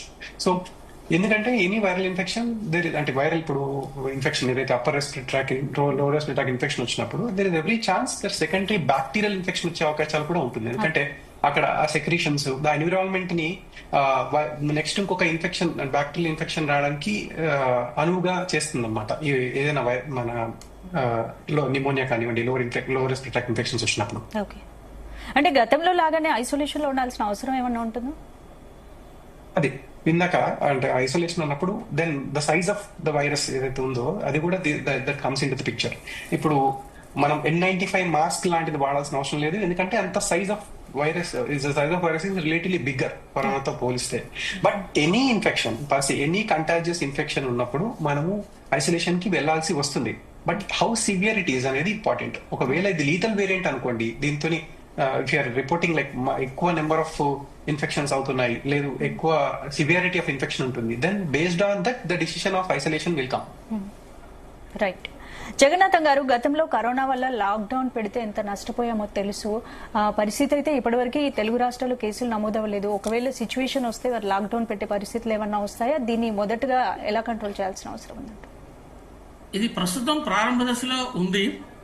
అంటే మనం డిటెక్ట్ చేసామంటేనే ఆల్రెడీ చాలా మందికి అటాక్ అయింది అనేటటువంటిది ఒక విషయం. దాకా నేను చెప్పినట్టుగా అది ఇన్ఫెక్షన్ సివియారిటీ సిమ్టమ్స్ ప్రారంభం అయిన తర్వాతే మనం డాక్టర్ల దగ్గరికి పెడతాం కాబట్టి అది ఇంక్యుబేట్ అయ్యి శరీరంలో అది గ్రోత్ అవుతోంది అన్నది తెలుస్తుంది. ఇప్పుడు ఈ ఉన్న పరిస్థితుల్లో ప్రారంభ దశలో ఉన్నాం కాబట్టి మన దగ్గర ఉన్నటువంటి పరిశోధనాశాలలో వాటిల్లో ఇది వైరస్ ఏంటి, ఏ వేరియంట్ అనేటువంటి విషయం ఇప్పుడే తెలుసుకునేందుకు మనకు అవకాశం ఉంటుందండి. ఎక్కడెక్కడైతే ఇన్ఫెక్షన్స్ వచ్చాయో వాటిని శాంపుల్స్ సేకరించి, మునుపైతే పూనా ఒకటే ఉండేది స్టార్టింగ్ లో, కానీ తర్వాత మనం కరోనాలో వచ్చిన తర్వాత దేశవ్యాప్తంగా వివిధ ప్రదేశాల్లో ఈ ల్యాబొరేటరీస్ ని ఎస్టాబ్లిష్ చేయడం జరిగింది సెంట్రల్ గవర్నమెంట్. ఆ ల్యాబొరేటరీస్ కి శాంపుల్స్ అంటే దగ్గరగా ఉన్నటువంటి శాంపుల్ ఏదో చూసుకుని అక్కడ పంపించప్పుడు మన దగ్గర CDFDకి పంపించవచ్చు, CCMకి పంపించవచ్చు. ఇలా కొన్ని ప్రదేశాల్లో ఈ సీక్వెన్సింగ్ చేసేటటువంటి శక్తి సామర్థ్యాలు కూడా ఉన్నాయి కాబట్టి అలా వివిధ ప్రాంతాల్లో దగ్గరగా ఉన్న పరిశోధనాశాలకు పంపిస్తే ఇది ఫస్ట్ అసలు వైరస్ ఉందా లేదా తెలుస్తుంది, కానీ ఎంత తీవ్రత ఉందనేటువంటి విషయం తెలుస్తుంది. సిమ్టమ్స్ మనకి డాక్టర్స్ చెబుతున్నట్టుగా గ్రాడ్యువల్ గా తెలుస్తాయి, ఈవేళ మనం ప్రెడిక్ట్ చేసేవి కాదు. అప్పుడు మ్యూటెంట్ ఏదైనా ఉంటే దాన్ని కూడా మనం ఈ దశలో తెలుసుకునేటందుకు ఆస్కారం కలుగుతుంది. కాబట్టి ఆ ప్రారంభ దశలో చేయాల్సినటువంటి సీక్వెన్సింగ్ చేయడము, మనం తీసుకోవాల్సిన జాగ్రత్తలు, మాస్క్ మామూలు సాధారణ మాస్కే ధరించవచ్చు, ఎందుకంటే N95 మాస్క్ ధరించాల్సిన అవసరం లేదు అనేటువంటి స్పష్టంగా తెలుస్తోంది. ఇటువంటి జాగ్రత్తలు తీసుకోవడం ద్వారా, కానీ తుమ్ము దగ్గు ఇవి మామూలుగా సాధారణంగా ఎక్కడైనా వస్తాయి. ఈ ఇళ్లలోనే వస్తే బయటకు వస్తుంది. కామన్ కోల్డ్ ద్వారా దీని ద్వారా మనకి తెలియదు. ప్రస్తుతం ఇది సర్క్యులేషన్ లో ఉంది కాబట్టి ఆ తుమ్ము దగ్గు వచ్చినప్పుడు కూడా ఇండివిజువల్ లెవెల్లో ఈ మాస్క్ పెట్టుకుంటే కొంతవరకు ఆస్కారం ఉంటుంది. ఒకవేళ మాస్క్ లేనప్పుడు సడన్ గా 10 మందిలోనూ ఉన్నప్పుడు తుమ్ము వస్తే చేతులు అడ్డం పెట్టుకున్నా కూడా ఒక రకంగా మంచిదే. కొంతవరకు తను వ్యాప్తి చెందించకుండా ఇండివిజువల్ స్థాయిలో కూడా హైజీన్ ఎప్పటికప్పుడు మెయింటైన్ చేస్తూ ఉన్నటువంటి సోషల్ రెస్పాన్సిబిలిటీ. ఇటువంటి సిచ్యువేషన్ లో ప్రతి ఒక్కరూ ఈ సోషల్ రెస్పాన్సిబిలిటీ కూడా కొంతవరకు పాటిస్తే మనకి దీని స్ప్రెడ్ ని ఆఫ్ చేయడానికి దాన్ని వీలుంటుంది. కానీ మీరు అన్నట్టుగా మనం లాక్డౌన్ దాకా వెళ్లేటటువంటి పరిస్థితి అయితే ప్రస్తుతం ఉన్న పరిస్థితుల్లో కనిపించట్లేదు. అటువంటి భయం చెందాల్సినటువంటి అవసరం లేదు. కానీ దీని ప్రభావం ఎలా ఉంటుందో మనకి తెలియని పరిస్థితుల్లో మనం ఉన్నాం కాబట్టి దీని నిర్మాణం తెలుసుకోవడం, దీని సీక్వెన్సింగ్ తెలుసుకోవడం, మ్యూటేషన్స్ వస్తున్నాయా లేదా అనేది ఎప్పటికప్పుడు తెలుసుకుంటూ ఉండడం అనేటువంటిది చాలా ముఖ్యమైనటువంటి విషయంగా తెలుస్తుంది. కాబట్టి హైదరాబాద్ కి చాలా కంట్రీస్ నుంచి రెగ్యులర్ గా ప్రయాణికులు వస్తూ ఉంటారు కాబట్టి మరి ఏమన్నా వాళ్ళని కట్టడి చేయాల్సిన అవసరం ఉందంటారా? ప్రయాణికులు కట్టడి చేయడం కంటే కూడా అక్కడ సర్వేలెన్స్ పెట్టుకుంటే సరిపోతుంది. ఎందుకంటే ఇంత మునుపు కూడా ప్రయాణికులు ఈ సంబంధమైనటువంటి వాటిని పూర్తిగా ఆఫ్ చేయడం వల్ల ఆర్థికంగా దేశాలు నష్టపోతాయి. అంటే ఆరోగ్యపరంగా వచ్చినప్పుడు మనం ఆ రిస్క్ తీసుకోవాలా లేదా అన్నది ఆ ఇంటెన్సిటీని బట్టి ఉంటుంది. ఎక్కువ ప్రాణాపాయం ఉంది అన్నప్పుడు అటువంటి రిస్క్ ఎక్కువగా తీసుకోవాల్సి వస్తూ ఉంటుంది. ఈ వైరస్ లో ప్రాణాపాయం ఉన్నా అంత ప్రాణాపాయం లేదు అనేటువంటిది, వ్యాప్తి చెందే లక్షణం ఉన్నా కరోనాతో సమానమైనటువంటి వ్యాప్తి చెందే లక్షణం కానిది అని తెలిసింది. కాబట్టి దీని సివియారిటీ, ప్యాథోజెనిసిటీ ఇంకా మ్యూటేషన్స్ ద్వారా ఎస్టాబ్లిష్ అవుతుంది కాబట్టి, అంటే స్ప్రెడ్ పెరిగే కొద్ది ఎస్టాబ్లిష్ అవుతుంది కాబట్టి దీన్ని ఒక రకమైన పరిశీలన చేస్తూ సర్వేలెన్స్ లో ఉండిస్తూ ఇటువంటి వేరే దేశాల నుంచి వచ్చేటటువంటి ప్రయాణికులు ఎవరైతే ఉన్నారో వాళ్ళని కొంచెం సర్వేలెన్స్ లో పెట్టి అనుమానం వచ్చిన వాళ్ళని లోగడ చేసినట్టుగానే టెస్టింగ్లు చేస్తే మంచిది అనేటువంటిది అవసరం అండి. ప్రస్తుతం ఈ స్థితిలో అటువంటి చేయడం మంచిది. రైట్. నవోదయ్ గారు, ఇప్పుడు హెచ్ఎంపీవీ వైరస్ కొంచెం డౌట్ కానీ ఏదైనా ఉన్నా కూడా లేదంటే ముందు జాగ్రత్తగా ఏమన్నా టెస్టులు చేయించుకోవాలంటే మనకి హెచ్ఎంపీవీకి ఆల్రెడీ టెస్ట్ ప్రొసీజర్స్లో కోవిడ్ మాదిరిగానే ఆర్టీపీసీఆర్ టెస్ట్ ఉంది. కాకపోతే మనకు కోవిడ్లో టెస్ట్ ప్రొసీజర్ ఏదైతే ఉందో కేవలం కోవిడ్కే ర్యాపిడ్ కిట్గా తయారు చేసి అవైలబిలిటీకి ఏదైతే తెచ్చారో ఇలా ఓన్లీ మెటానీమో వైరస్కి ర్యాపిడ్ కిట్ అనే టెస్ట్ లేదు. ఇది మిగతా వైరసెస్ అంటే అన్ని వైరసెస్ కలిపి ఒక టెస్ట్ అవైలబుల్గా ఉంది. సో ఈ అన్ని వైరసెస్ కోసం టెస్ట్ చేసేస్తే కాస్ట్ ఎఫెక్టివ్ కాదు. సో అందుకు సిమ్టమ్స్ ఎప్పుడైతే వచ్చాయో డాక్టర్ని సంప్రదించి ఎగ్జామినేషన్ చేసిన తర్వాత ఈ లక్షణాలు బట్టి పైగా ఇక్కడ ఇంపార్టెంట్ హిస్టరీ అంటే ట్రావెల్ హిస్టరీ ఉందా, తనే కాదు తన ఇంటిలో లేకపోతే తన ఆఫీస్లో ఎవరైనా బయట దేశాల నుంచి వచ్చారా అనేది ఇంపార్టెంట్ హిస్టరీ.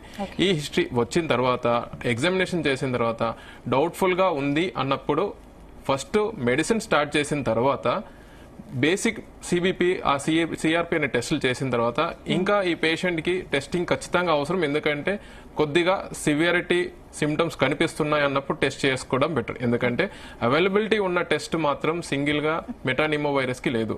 అన్ని వైరసెస్ కలిపి ఒకే టెస్ట్ గా ఉంది కాబట్టి కాస్ట్ ఎఫెక్టివ్ కాదు. లిఖిత గారు, మీరు చెప్పండి. ముఖ్యంగా లేడీస్ కొంచెం రెసిస్టెన్స్ పవర్ తక్కువగా ఉంటుంది, ప్రెగ్నెన్సీ లేడీస్ కొంచెం వీక్గా ఉంటారు కాబట్టి వీళ్ళు ఎలాంటి కేర్ తీసుకోవాలంటే? మనకి ఎప్పటి నుంచో మనకి ఫ్లూ వ్యాక్సిన్ అనేది ఉందండి. సో ఇయర్లీ వన్స్ మనకి ఫ్లూ వ్యాక్సిన్ తీసుకోవడం వల్ల చాలా ఫ్లూ వైరసెస్ నుంచి, ఇన్ఫ్లుయెన్జా వైరసెస్ నుంచి మనకి ప్రొటెక్షన్ రావచ్చు. So every year in the month of September గానీ అక్టోబర్ గానీ మనం ఫ్లూ వ్యాక్సిన్ వేసుకుంటే ఇయర్ లాంగ్ ప్రొటెక్షన్ ఉంటుంది. ఒకసారి ఫ్లూ వ్యాక్సిన్ తీసుకున్న తర్వాత 3 months ఉంటుందా, దాన్ని 6 months ఉంటుంది? 1 year వరకు ఉంటుంది. అంటే నార్మల్ గా తీసుకునే ఫ్లూ వ్యాక్సిన్ ఈ వైరస్ అంటే హెచ్ఎంపీవీ కానీ కరోనాస్ ఇలాంటి వైరస్ లకు ఏమన్నా హెల్ప్ అయ్యే ఛాన్స్ ఉంటుందంటారు? ఈ ఫ్లూ వ్యాక్సిన్ ఎంతవరకు సపోర్ట్ అవుతుంది? సిమ్టమాటిక్ గా ఏ వైరస్ కైనా సరే మనకి సివియారిటీ ఆఫ్ ఇన్ఫెక్షన్ ని తగ్గించవచ్చు అండ్ హాస్పిటలైజేషన్స్ తగ్గించవచ్చు. అండ్ దాని వల్ల వచ్చిన సిమ్టమ్స్ ని మనం క్లినిక్ లో కానీ ఓపీడీ బేసిస్ లో కానీ ట్రీట్ చేసుకోవచ్చు. ఒకవేళ వ్యాక్సిన్ తీసుకున్న పేషెంట్స్ లో అయితే దానివల్ల మనకి హాస్పిటలైజేషన్స్ ఇవన్నీ ప్రివెంట్ చేయొచ్చు. Okay, right. మీరేం చెప్తారు? కరోనా వైరస్ లాగా ఇది స్ప్రెడ్ అవ్వకుండా దీన్ని ఇక్కడే కట్టడి చేయాలి, దీని నుంచి ఎలా జాగ్రత్తగా ఉండాలనేది మీరేం చెప్తారు? సోషల్ డిస్టెన్స్ అంటే సేమ్ గైడ్ లైన్స్ అండి. There is no separate guidelines. But ఆ గైడ్ లైన్స్ ఆల్రెడీ మనకు బాగా పరిచయం. ఎందుకంటే ఫస్ట్ అటాక్ కంటే సెకండ్ అటాక్లో ప్రతి ఫ్యామిలీస్లో చాలా మంది రిలేటివ్స్ చాలా క్లోజ్ అనమాట. యంగ్ తర్వాత అసలు అంటే ఊహించకుండా అటువంటి డెత్స్ చూసారు కాబట్టి అది ఒక్కసారి జ్ఞాపకం తెచ్చుకోవాలి అందరూ. అంటే మీరు సేమ్ కరోనా నియమాలు స్ట్రిక్ట్ గా స్టార్ట్ చేశారు. అంతే, సేమ్ గైడ్ లైన్స్ అవన్నీ, ఆ సోషల్ డిస్టెన్స్ కానివ్వండి, కరచాలనం చేయకపోవడం కానివ్వండి, తర్వాత మాస్క్ వేసుకోవడం కానివ్వండి. ఎప్పుడైతే మనకి న్యూస్ వచ్చేస్తుందో, ఒక ప్రాపర్ సైంటిఫిక్ న్యూస్ అది మన కంటి నుంచి వస్తుందో, ఒక మంచి అథారిటీ నుంచి మనకు న్యూస్ వస్తుందో, అప్పటి వరకు మీరు డెఫినెట్గా ఇది మనల్ని అటాక్ చేస్తుందన్న ఒక ఫీలింగ్ తోటే we have to take the guide lines, ఆ ప్రికాషన్స్ తీసుకోవాలి. అంటే ఫైనల్ గా చెప్పండి, ఇప్పుడున్న పరిస్థితులను బట్టి చూస్తే హెచ్ఎంపీవీ వైరస్ ఇంపాక్ట్ మన మీద ఎంతవరకు ఉంటుంది, దీని నుంచి బయటపడే మార్గాలు ఎలా? సిమిలర్ అంటే ద థింగ్ ఈస్, మనం బయటపడాలంటే ఈ ప్రికాషన్స్తో పాటుగా ఆహారం చాలా ఇంపార్టెంట్. ఎస్పెషల్లీ మనం ఏది తింటామో మన ఇమ్యూనిటీ అనేది డైరెక్ట్గా దాని మీద రిఫ్లెక్షన్ అయి ఉంటుంది. ఇప్పుడున్న యువత ఎస్పెషల్లీ వాళ్ళకు ఉన్నటువంటి అలవాట్లు ఇవన్నీ కూడా మన అందరికీ తెలుసు. సో ఆ అలవాట్లని మీరు కొంచెం జాగ్రత్తగా గమనించుకుంటూ you have to take more immune boosting అనమాట. అంటే మంచి బ్యాలెన్స్డ్ డైట్ బాగా తీసుకోవాలి. ఎస్పెషల్లీ ఫైబర్ డైట్, అంటే గ్యాస్ట్రోఇంటెస్టైనల్ ట్రాక్ని సరిగ్గా చూసుకోవాలి. బికాస్ 80% ఆఫ్ జబ్బులకి మనకు మూలం ఏంటంటే గ్యాస్ట్రోఇంటెస్టైనల్ ట్రాక్ట్. అయితే ఈ వైరస్ అనేది గ్యాస్ట్రోఇంటెస్టైనల్ ట్రాక్ట్ మీద పనిచేస్తుందా లేదా, మిగతా ఆర్గాన్స్ మీద పనిచేస్తుందా లేదన్న ఒక ఆధారాలు మనకు లేవు. కానీ because most of the times ఇది రెస్పిరేటరీ ట్రాక్ట్ మీదనే ఉంటుంది. సో ఆ ఇంటర్నేషనల్ ఏదైతే సోషల్ డిస్టెన్స్ తర్వాత ఇవన్నీ కూడా మనం చేసుకుంటూ ఇమ్యూనిటీ మీద డెఫినెట్లీ ఫోకస్ చేస్తూ అలవాట్లు ఏదైతే ఉంటాయో వాటిని పూర్తిగా తగ్గించుకొని ఈ న్యూస్ ఏదైతే అమ్మయ్య అంటే ఇంకా దీనివల్ల మనకి ఇబ్బంది లేదు అన్న ఒక న్యూస్ విన్నంత వరకు definitely we have to take the precautions and అప్రమత్తంగా ఉండాల్సిందేనండి. కౌశిక్ గారు, మీరు చెప్పండి, ఇప్పుడు హెచ్ఎంపీవీ వైరస్ ఎంటర్ అయిపోయింది కాబట్టి ముఖ్యంగా ఇది ఎవరికి, అంటే డయాబెటిక్ పేషెంట్స్, థైరాయిడ్, ఈ బీపీ ఉన్న వాళ్ళు, వీళ్ళు ఏమన్నా ఎక్కువగా దీర్ఘకాలిక హెల్త్ ఇష్యూస్ తో బాధపడే వాళ్ళకి ఏమైనా ఎక్కువగా ఎఫెక్ట్ చూపించే అవకాశం ఉందా? వాళ్ళు ఎలాంటి కేర్ తీసుకోవాలంటారు?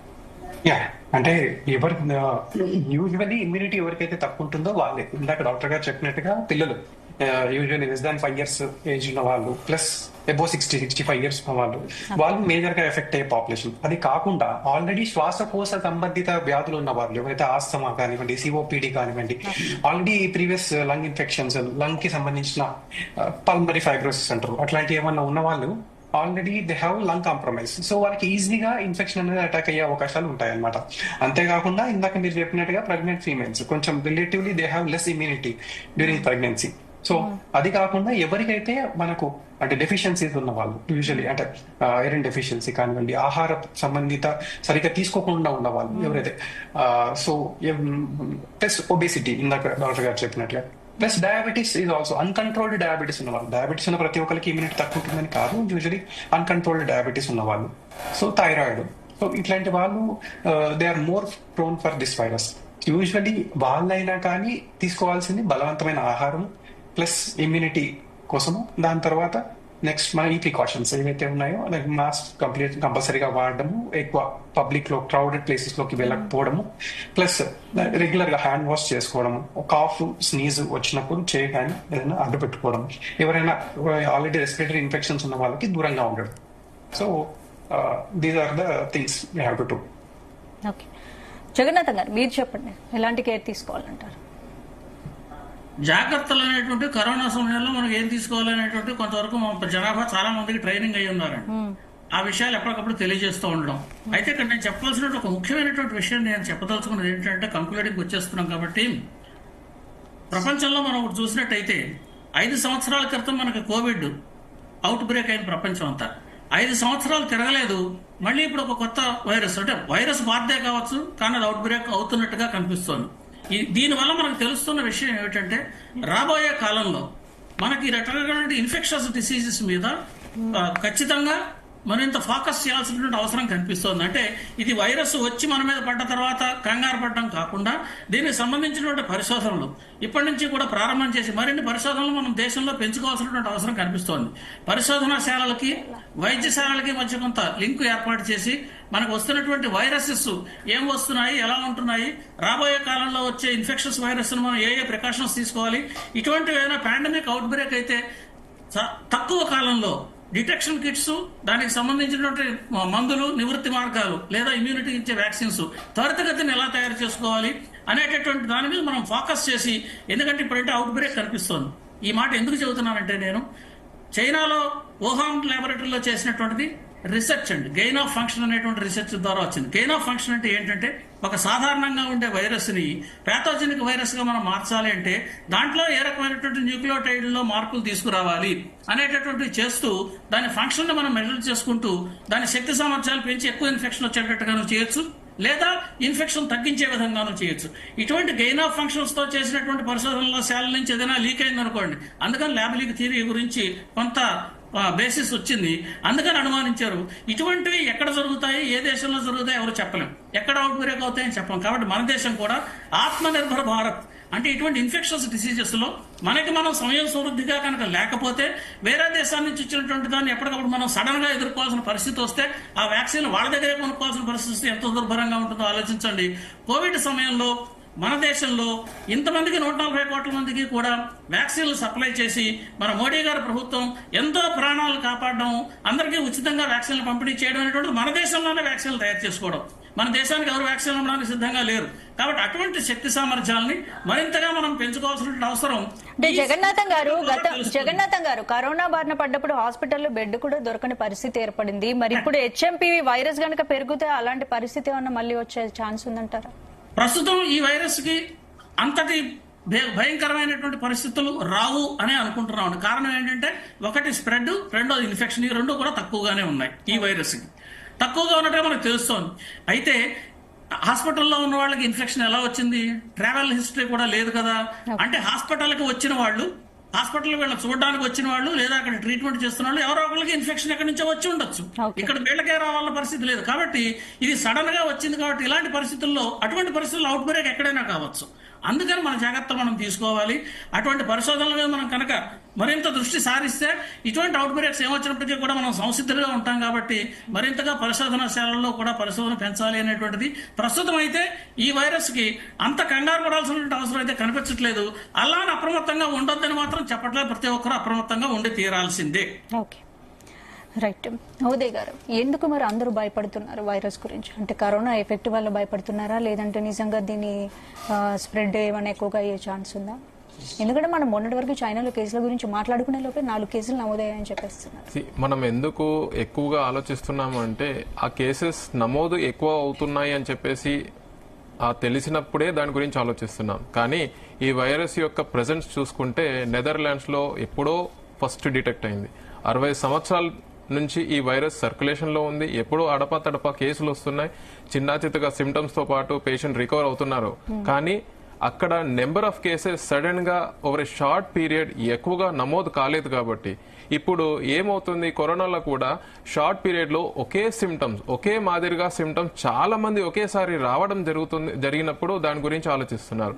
ఇప్పుడు ఈ వైరస్ కూడా సడన్ గా ఎక్కువ మందిని ఎఫెక్ట్ చేస్తున్నప్పుడు దాని గురించి ఎక్కువ మంది ఆలోచిస్తున్నారు. దాని జాగ్రత్తలు ఏంటి అని ఆలోచిస్తున్నారు. వాటి ట్రీట్మెంట్ ఏంటి, ఏం చేసుకోవాలి, ఎలా వచ్చిందని చెప్పేసి. అయితే కరోనాకి దీనికి ఒక చిన్న డిఫరెన్స్ ఏంటి అంటే, అది కూడా తుంపిర్లతో పాటే బయటకు స్ప్రెడ్ అవుతుంది. కానీ అది చాలా చిన్న డ్రాప్లెట్స్ లో. అయితే ఆ చిన్న డ్రాప్లెట్స్ ఎయిర్ సస్పెండ్ అంటే ఎయిర్ లో చాలా సేపు ఉంటుంది కాబట్టి ఈజీగా తొందరగా స్ప్రెడ్ అయ్యేది. ఇది అంత చిన్న తుంపిరిలో ఉండదు కాబట్టి స్ప్రెడబిలిటీ తక్కువ. అలా అని జాగ్రత్త పడకుండా ఉండడం తప్పు. సో ఈ వైరస్ యొక్క స్ప్రెడ్ అంటే కేసెస్ ఎక్కువగా నమోదు అవుతున్నాయి కాబట్టి అందరి దృష్టి దాని మీద పడింది. సో ఇప్పుడైనా ఏ వైరస్ ఇన్ఫెక్షన్ కైనా జాగ్రత్తలు ఒకటి సోషల్ డిస్టెన్సింగ్, హ్యాండ్ వాషింగ్ ఏదైతే చెప్తున్నారో అది కాకుండా ఎక్కువగా ఇమ్యూనిటీని కాపాడుకోవడం, ఇమ్యూనిటీని పెంపొందించుకోవడం చేసుకోవాలి. ముఖ్యంగా ఇమ్యూనో కాంప్రమైజ్ స్టేట్ అంటామంటే షుగర్ పేషెంట్స్ ఇమ్యూనిటీ ఉండదని కాదు, వాళ్ళ యొక్క ఇమ్యూనిటీ స్టేటస్ ఫైటింగ్ చేసే కేపబిలిటీ తక్కువగా ఉంటుంది. సో ఇమ్యూనిటీ తక్కువ ఉన్న వాళ్ళు చాలా జాగ్రత్తలు పాటించాలి. వాళ్ళ సిమ్టమ్స్ యొక్క ప్రోగ్రెషన్ బట్టి ఇమీడియట్ గా డాక్టర్ని సంప్రదించి తగినన్ని జాగ్రత్తలు పాటించి మెడిసిన్స్ జాగ్రత్తగా వేసుకుంటే సరిపోతుంది. సో ఫుడ్ ఎలాంటి ఫుడ్ తీసుకోవాలంటారు లిఖిత గారు? ఎలాంటి ఫుడ్ తీసుకోవాలి? హోమ్ మేడ్ ఫుడ్, ఎక్సర్సైజ్ ఏమన్నా ఎలాంటి ఎక్సర్సైజ్ చేయాలి? లంగ్స్ కెపాసిటీ పెంచుకోవాలి, యోగా లాంటివి చేయొచ్చు. ఫుడ్ కూడా ఇంట్లో వేడిగా చేసింది అంటే స్టోరేజ్డ్ ఫుడ్ ఇలాంటివి కాకుండా వేడిగా చేసింది అప్పటికప్పుడు తినేవి అలాంటివి తీసుకోవచ్చు. అండ్ ఫ్రూట్స్ కన్సంప్షన్ పెంచుకోవచ్చు. సాలడ్స్ కానీ అలాంటివి తీసుకోవచ్చు. బయట ఫుడ్, స్ట్రీట్ ఫుడ్ కంప్లీట్ గా అవాయిడ్ చేయడం బెటర్. అండ్ కోల్డ్ థింగ్స్ అంటే ఈ కూల్ డ్రింక్స్, ప్రిజర్వేటివ్స్ వేసినవి ఇలాంటివన్నీ అవాయిడ్ చేయడం బెటర్. Okay, right. మీరు చెప్పండి, ఇప్పుడు ఉన్న అంటే బూస్టర్ డోస్, మనకి కరోనాలో బూస్టర్ డోస్ తీసుకున్నాం, దానివల్ల చాలా మటుకు హెల్ప్ అయింది. సో వ్యాక్సినేషన్ ఏమన్నా దీనికి యూజ్ అయ్యే ఛాన్స్ ఉందంటారా? తీసుకున్న వాళ్ళకి ఏమన్నా any virus, even in US are in western countries, employees కానివ్వండి, జాబ్ హోల్డర్స్ కానివ్వండి, they have a schedule of taking the vaccine boosters అనమాట. అక్కడ వైరస్ జబ్బు అంటే స్ప్రెడ్ ఉన్నా లేకున్నా కూడా boosters to improve the immunity and as well as వచ్చే వైరస్ ని తట్టుకోవడానికి సరిపడేటటువంటి ఒక ఆల్రెడీ ఇమ్యూనిటీ బాడీలో బ్లడ్లో తయారు కావడానికి బూస్టర్ డోసెస్ డెఫినెట్గా ఉంటుంది. అది షెడ్యూల్గా తీసుకుంటారు, అది ఇన్సిడెంట్స్ కూడా కవర్ చేస్తుంది. ఇండియాలో యూజువల్గా బూస్టర్ డోస్ కల్చర్ అనేది ఈ మధ్య స్టార్ట్ అయింది. ఐటీ డిపార్ట్మెంట్లో కానివ్వండి ఆర్ కార్పొరేట్ కల్చర్లో కానివ్వండి, దే ఆర్ టేకింగ్ ఇట్. దీనికి ప్రస్తుతానికి బూస్టర్ డోస్, బూస్టర్ వ్యాక్సిన్స్ అనేది తయారు కావాలంటే ఫస్ట్ ఈ డిసీజ్ గురించి బాగా స్టడీ చేయాలి. ఇంకా స్టడీ స్టార్ట్ కాలేదు. యూజువల్గా ఎనీ వైరస్ ఏదైతే స్ప్రెడ్ అవుతుందో, and if you count the numbers, ఇప్పుడు ఇంత ర్యాపిడ్గా ఈ ఐటీ అంటే information technology, internet and as well as the social media కానివ్వండి, అండ్ ద ఇన్ఫర్మేషన్ చాలా ఫాస్ట్గా వెళ్ళడం మూలన ఈ నెంబర్స్ కౌంటింగ్ అనేది పెరుగుతూ ఉంది. ఇంతకుముందు లేదని కాదు, బట్ ఈ నెంబర్ కౌంటింగ్స్ అనేది డెఫినెట్గా ఏ జబ్బుకైనా కూడా ఎప్పుడైతే స్టార్ట్ అవుతుందో వింటర్ సీజన్ లో వైరల్స్, ఫ్లూ స్ప్రెడ్ అయిపోతూ ఉంటాయి. మరి వైరస్ మనం ఆల్రెడీ ఫేస్ చేసాం. సో దీనికి ఎక్కువగా స్ప్రెడ్ అయ్యే ఛాన్స్ ఎక్కువగా ఉంటుంది కాబట్టి మరి బూస్టర్ డోస్ లో మళ్ళీ వేసుకోవచ్చా? వేసుకున్న వాళ్ళకి ఏమైనా యూజ్ అవుతుందా ఇలాంటి వ్యాక్సినేషన్స్ వల్ల? ఎందుకంటే దానికి వ్యాక్సిన్ తయారు కాలేదు, వ్యాక్సిన్ తయారయ్యేటటువంటి స్టేజ్ లోకి ఇంకా రాలేదు. అంటే బిఫోర్ తీసుకున్న బూస్టర్ డోస్ ఆ boosters definitely different from the ఈ బూస్టర్. అంటే ఈ వైరస్ వేరు, ఆ వైరస్ వేరు. ఒకవేళ మీరు బూస్టర్లు తీసుకుంటే ఆ ఇన్ఫ్లుయెంజా వైరస్ కి తీసుకోవచ్చు booster, but influenza is not same like this virus is different. So ఇది ఇంకొక వేరియంట్ అనమాట. ఇలాంటి వేరియంట్స్ చాలా కొంచెం ఎక్కువగా క్లియర్ గా చెప్పండి, ఎందుకంటే ఈ వైరస్ గురించి ఎవరికి అసలు క్లారిటీ లేదు. ఏంటి వైరస్? ఈ వైరస్ కొత్త వైరస్ కాదు, ఇప్పుడు పాత వైరస్లే. ఈ వైరాలజీ అనే టెక్స్ట్ బుక్ మీరు చూస్తే, ఒకవేళ వైరాలజీలో there are so many number of viruses, అది మనుషుల్లో ఒకటే కాదు, అది పక్షుల్లో ఉంటాయి, తర్వాత జంతువుల్లో ఉంటాయి, వాటిలో కూడా వేరియేషన్స్ వస్తాయి. They also suffer equally like us and they also get protected with the immunity అనమాట. ఈ వైరస్ అనేది డెఫినెట్ గా ఎప్పటి నుంచో ఉన్నటువంటి వైరస్. అండ్ సార్ చెప్పినట్టుగా they are little bigger viruses. So N95 మాస్కులు వేసుకోవాలి. N95 is very uncomfortable to the people, ఎందుకంటే దాంట్లో మనకు ఊపిరి సరిగా ఆడదు. కానీ అంత స్మాలెస్ట్ వైరస్ ఉన్నా కూడా అంత ఈజీగా స్ప్రెడ్ అయిపోయింది. అది కొంచెం వాసనతో వచ్చినటువంటి దాంతో బాగా స్ప్రెడ్ అయిపోయింది. ఇది అలాంటిది కాదు. ఇది కామన్ కోల్డ్ వర్షాకాలంలో వచ్చే, చలికాలంలో వచ్చేటటువంటి వైరస్ కొంచెం పెద్ద వైరస్ కాబట్టి సింపుల్ గా ఈవెన్ చేతి రుమాలు కూడా కట్టుకోమని చెప్తుంటారు. అండ్ ఈ వైరస్ స్థితిగతి అంటే దాని యొక్క వైరాలిటీ అంటే దాని యొక్క ఎంత లీథల్ గా ఉందని తెలియాలంటే మనం we have to wait for some time అండి. ఆ స్టడీస్ అన్ని అయిపోయిన తర్వాత డెఫినెట్ గా ఒకవేళ మోర్టాలిటీ అంటే చనిపోయే దశ ఒక్క కేసు నమోదైనా కూడా దెన్ పూర్తిగా అలర్ట్ అనేది మారిపోతుంది. సో ఆ చనిపోవడం అనేది యూజువల్గా ఈ ఇమ్యూనిటీ తక్కువ ఉన్న వాళ్ళకి, ఓల్డ్ ఏజ్ ఉన్న వాళ్ళకి, ఇమ్యూనో కాంప్రమైజ్డ్ పీపుల్కి definitely they are under risk. అది ఈ వైరస్తో రిస్క్ ఉంటుంది, మిగతా సింపుల్ ఇన్ఫ్లుయెంజా వైరస్ కూడా రిస్క్ ఉంటుంది. ఈ అప్పర్ రెస్పిరేటరీ ట్రాక్ట్ ఇన్ఫెక్షన్స్ ఏదైతే వైరస్లు వస్తాయో ఆ రిస్క్ ఎలా ఉంటుందో ఈ రిస్క్ కూడా ఇమ్యూనిటీ బాగా తక్కువ ఉన్న వాళ్ళకి అదే విధంగా ఉంటుంది. And prevention is always better. నా పర్సనల్ ఉద్దేశంలో maybe I'm allopathic surgeon, gastroenterologist, but I can simply say that pranayama is one of the best thing. అది సింపుల్గా ఇంట్లో కూర్చొని చేసుకోవచ్చు, పొద్దున సాయంత్రం కూడా చేసుకోవచ్చు. And it is a forced inspiration and expiration. జాగ్రత్త చేస్తే డెఫినెట్గా దాని రిజల్ట్స్ బాగుంటాయి. రైట్. నవోదయ్ గారు, ఇప్పుడు విలేజ్లో ఉన్న వాళ్ళకి ఫెసిలిటీస్ కూడా సరిగ్గా ఉండవు, వైరస్ స్ప్రెడ్ అయింది తెలీదు, ఏం తీసుకోవాలో తెలీదు, అలాంటి వాళ్ళ మీద ఇచ్చే సజెషన్. ఎవరైనా విలేజ్లో కానీ అర్బన్ కానీ ఫస్ట్ కామన్గా వచ్చేది ఏం సిమ్టమ్స్, అసలు మనం ఏ సిమ్టమ్స్కి జాగ్రత్త వహించాలనే తెలుసుకోవాలి. కామన్గా అందరికీ జలుబు వచ్చినప్పుడు ముక్కు కారడము, జ్వరం రావడము, హెడ్ ఏక్, బాడీ పెయిన్స్, వీక్నెస్ ఇవన్నీ జరుగుతూ ఉంటాయి. అయితే ఈ సిమ్టమ్స్కి అడిషనల్గా పిల్లి కూతల్ లాంటి శబ్దాలు ఎక్కువగా రావడం, నిమిషానికి ఊపిరి తీసుకునేది సర్వసాధారణంగా 15 టైమ్స్ ఉంటుంది, కానీ నిమిషానికి 20 నుంచి ఎక్కువగా ఊపిరి తీసుకోవాల్సిన అవసరం కనిపిస్తుంది, నీరసం పడి మంచాన బారిన పడుతున్నారు, ఏ పని చేసుకోలేకపోతున్నారు. ఇలాంటి వాళ్ళు ఖచ్చితంగా విలేజెస్ లో ఇమీడియట్ గా డాక్టర్ ని సంప్రదిస్తే సిమ్టమ్స్ తగ్గట్టుగా ఫస్ట్ ట్రీట్మెంట్ స్టార్ట్ చేయడం వల్ల రెస్పాన్స్ ఉందా లేదా చూసుకొని ఆ రెస్పాన్స్ లేని పేషెంట్స్ ని హాస్పిటలైజేషన్ చేసి ఆక్సిజన్ కానీ మెడికేషన్స్ లైక్ నెబులైజేషన్ ఇలాంటివి ఇచ్చి రెస్పాన్స్ ఎలా ఉందనే చూస్తారు. సో విలేజ్ లో కానీ సిటీస్ లో కానీ గమనించాల్సింది సిమ్టమ్స్ ఎప్పుడైతే తీవ్రత దాల్చుతున్నాయి అనేది. తీవ్రత అనేది నెంబర్ ఆఫ్, అంటే మనకు ఊపిరి తీసుకోవడం పర్ మినిట్ ఎంతసార్లు తీసుకుంటున్నారు, నీరసం చాలా ఎక్కువగా ఉంది, పిల్లి కూతలు లాంటి శబ్దాలు చాలా ఎక్కువ అయిపోయినాయి. అలాంటి సిచ్యుయేషన్స్ లో ఖచ్చితంగా హాస్పిటల్కి వెళ్ళాలి. అయితే మనకి ఒక అడ్వాంటేజ్ ఏంటి అంటే కోవిడ్ లో చాలా మందికి సాచురేషన్ ప్రోబ్ అంటే వేలికి పెట్టేసుకొని సాచురేషన్ ఎలా ఉంది అనేది చూసుకోవడం చాలా మందికి అలవాటు అయిపోయింది. అది ఉన్నప్పుడు జస్ట్ ఫింగర్ పెట్టేసి ఆక్సిజన్ SpO2 అనేది 90 బిలో పడిపోతుందా ఆర్ 92, 91% గా వస్తుందా అనేది చూసుకొని ఇమ్మీడియట్ గా డాక్టర్ దగ్గరికి వెళ్తే హెల్ప్ అవుతుంది. అంటే దీనికి ఫీవర్ అలా ఏమన్నా ఉంటుందా? ఓన్లీ కోల్డ్ కాఫ్ సిమ్టమ్స్ ఉంటాయి, ఏమన్నా సివియర్ ఫీవర్ వచ్చే స్టార్టింగ్ లో ఫ్లూ సిమ్టమ్స్ ఉంటాయి, ఫీవర్, జలుబు, గొంతు నొప్పి ఇవన్నీ ఉంటాయి. ఎప్పుడైతే సిమ్టమ్స్ ప్రోగ్రెస్ అవుతున్నాయో వీటి తీవ్రతతో పాటు అడిషనల్ సిమ్టమ్స్ వస్తాయి, లైక్ బ్రెస్ట్లెస్నెస్ అంటే ఆయాసం, నెక్స్ట్ పిల్లి కూతలు, ఆక్సిజనేషన్ పడిపోయినప్పుడు నీరసం. ఎందుకంటే బాడీకి ఇంపార్టెంట్ గ్లూకోజ్ ఏదైతే ఎంత ఇంపార్టెంటో ఆక్సిజన్ కూడా ప్రతి ఒక్క సెల్ కి అవసరం. సో ఆక్సిజన్ లేనప్పుడు ప్రతి ఒక్క సెల్ పనిచేయడం చాలా తగ్గిస్తూ ఉంటుంది.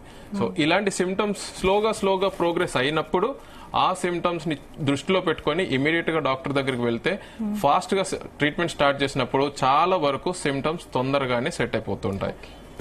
రైట్. కౌశిక్ గారు, మీరు చెప్పండి, ఇప్పుడు ఇలాంటి చాలా మంది లంగ్స్ వీక్ గా ఉన్న వాళ్ళు, రెసిస్టెన్స్ పవర్ తక్కువగా ఉన్న వాళ్ళు, అలాంటి వాళ్ళు ఇలాంటి సిమ్టమ్స్ ఏమైనా ఫ్లూ సిమ్టమ్స్ కానీ ఇప్పుడున్న వింటర్ సీజన్ లో ఇప్పుడు ఆల్రెడీ వైరస్ ఎంటర్ అయింది కాబట్టి ఇలాంటి సిమ్టమ్స్ వచ్చినప్పుడు ఎలాంటి ట్రీట్మెంట్ తీసుకోవాలంటే?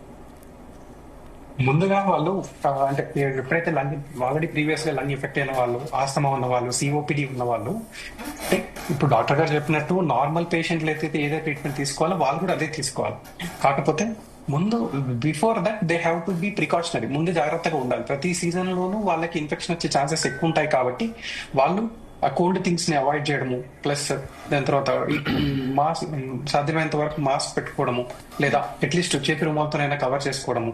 ప్లస్ ఇంట్లో మనము రూమ్ లో కూర్చున్నప్పుడు చల్లటి ఎన్విరాన్మెంట్ ఉంది, సో వాళ్ళు ఏంటంటే మనకు పక్కకి ఒక చిన్న కుక్కర్ లో కానీ కుక్కర్ లాంటి దాని స్టీమ్ కోసం స్టీమ్ ఆ రూమ్ లో సర్క్యులేట్ అయ్యేటట్టు చేసుకుంటే యూజువల్లీ హ్యూమిడిటీ తక్కువ ఉన్నప్పుడే ఈ ఇన్ఫెక్షన్ రేట్ అనేది ఎక్కువ స్ప్రెడ్ అయ్యే ఛాన్సెస్ ఉంటాయి. లో humidity and cold air, so మనకు వాతావరణం మనకున్న అట్మాస్ఫియర్ లోపల మాయిశ్చర్ ని పెంచుకోవడం, అంటే స్టీమ్ ఇన్హలేషన్ చేయడం, ప్లస్ స్టీమ్ ని ఒక పక్కన ఒకవేళ బాగా చల్లగా ఉంది స్టీమ్ ఒక పక్కన ఎలక్ట్రిక్ కుక్కర్ లో పెట్టుకొని అలా పెట్టి ఉంచడం, సో రూమ్ అంతా కూడా వార్మ్ అవుతుంది, స్టీమ్ వచ్చేస్తుంది. సో అదొకటి. ప్లస్ దాంతో పాటు ఇప్పుడు ఏవైతే ఆల్రెడీ సిమ్టమ్స్ స్టార్ట్ అయ్యింది, so then they have to go for the symptomatic treatment. So already respiratory compromise infections ఉన్న వాళ్ళు, ఆల్రెడీ COPD, ఆస్తమా ఉన్న వాళ్ళు, వాళ్ళకి రెస్పిరేటరీ ట్రాక్ ఇన్ఫెక్షన్ వచ్చిందంటే ప్రైమరీగా డాక్టర్ ని కలవడం, ఎగ్జామినేషన్ చేయించుకోవడం, దాన్ని బట్టి అవసరమైతే నెక్స్ట్ లెవెల్ ఆఫ్ టెస్ట్ చేయించుకోవడం, దాన్ని బట్టి మందులు వాడడం అనేది ఇంపార్టెంట్. రైట్. జగన్నాథం గారు, మీరు చెప్పండి, ఫైనల్ ఇప్పుడున్న పరిస్థితులను చూస్తుంటే హెచ్ఎంపీవీ వైరస్ అటాక్ కాకుండా ఫైనల్ గా మీరు ఇచ్చే సజెషన్ ఏంటి? అటాక్ కాకుండా తీసుకోవాలి అంటే you are what you eat, డాక్టర్లు ఆల్రెడీ చెబుతున్నారు.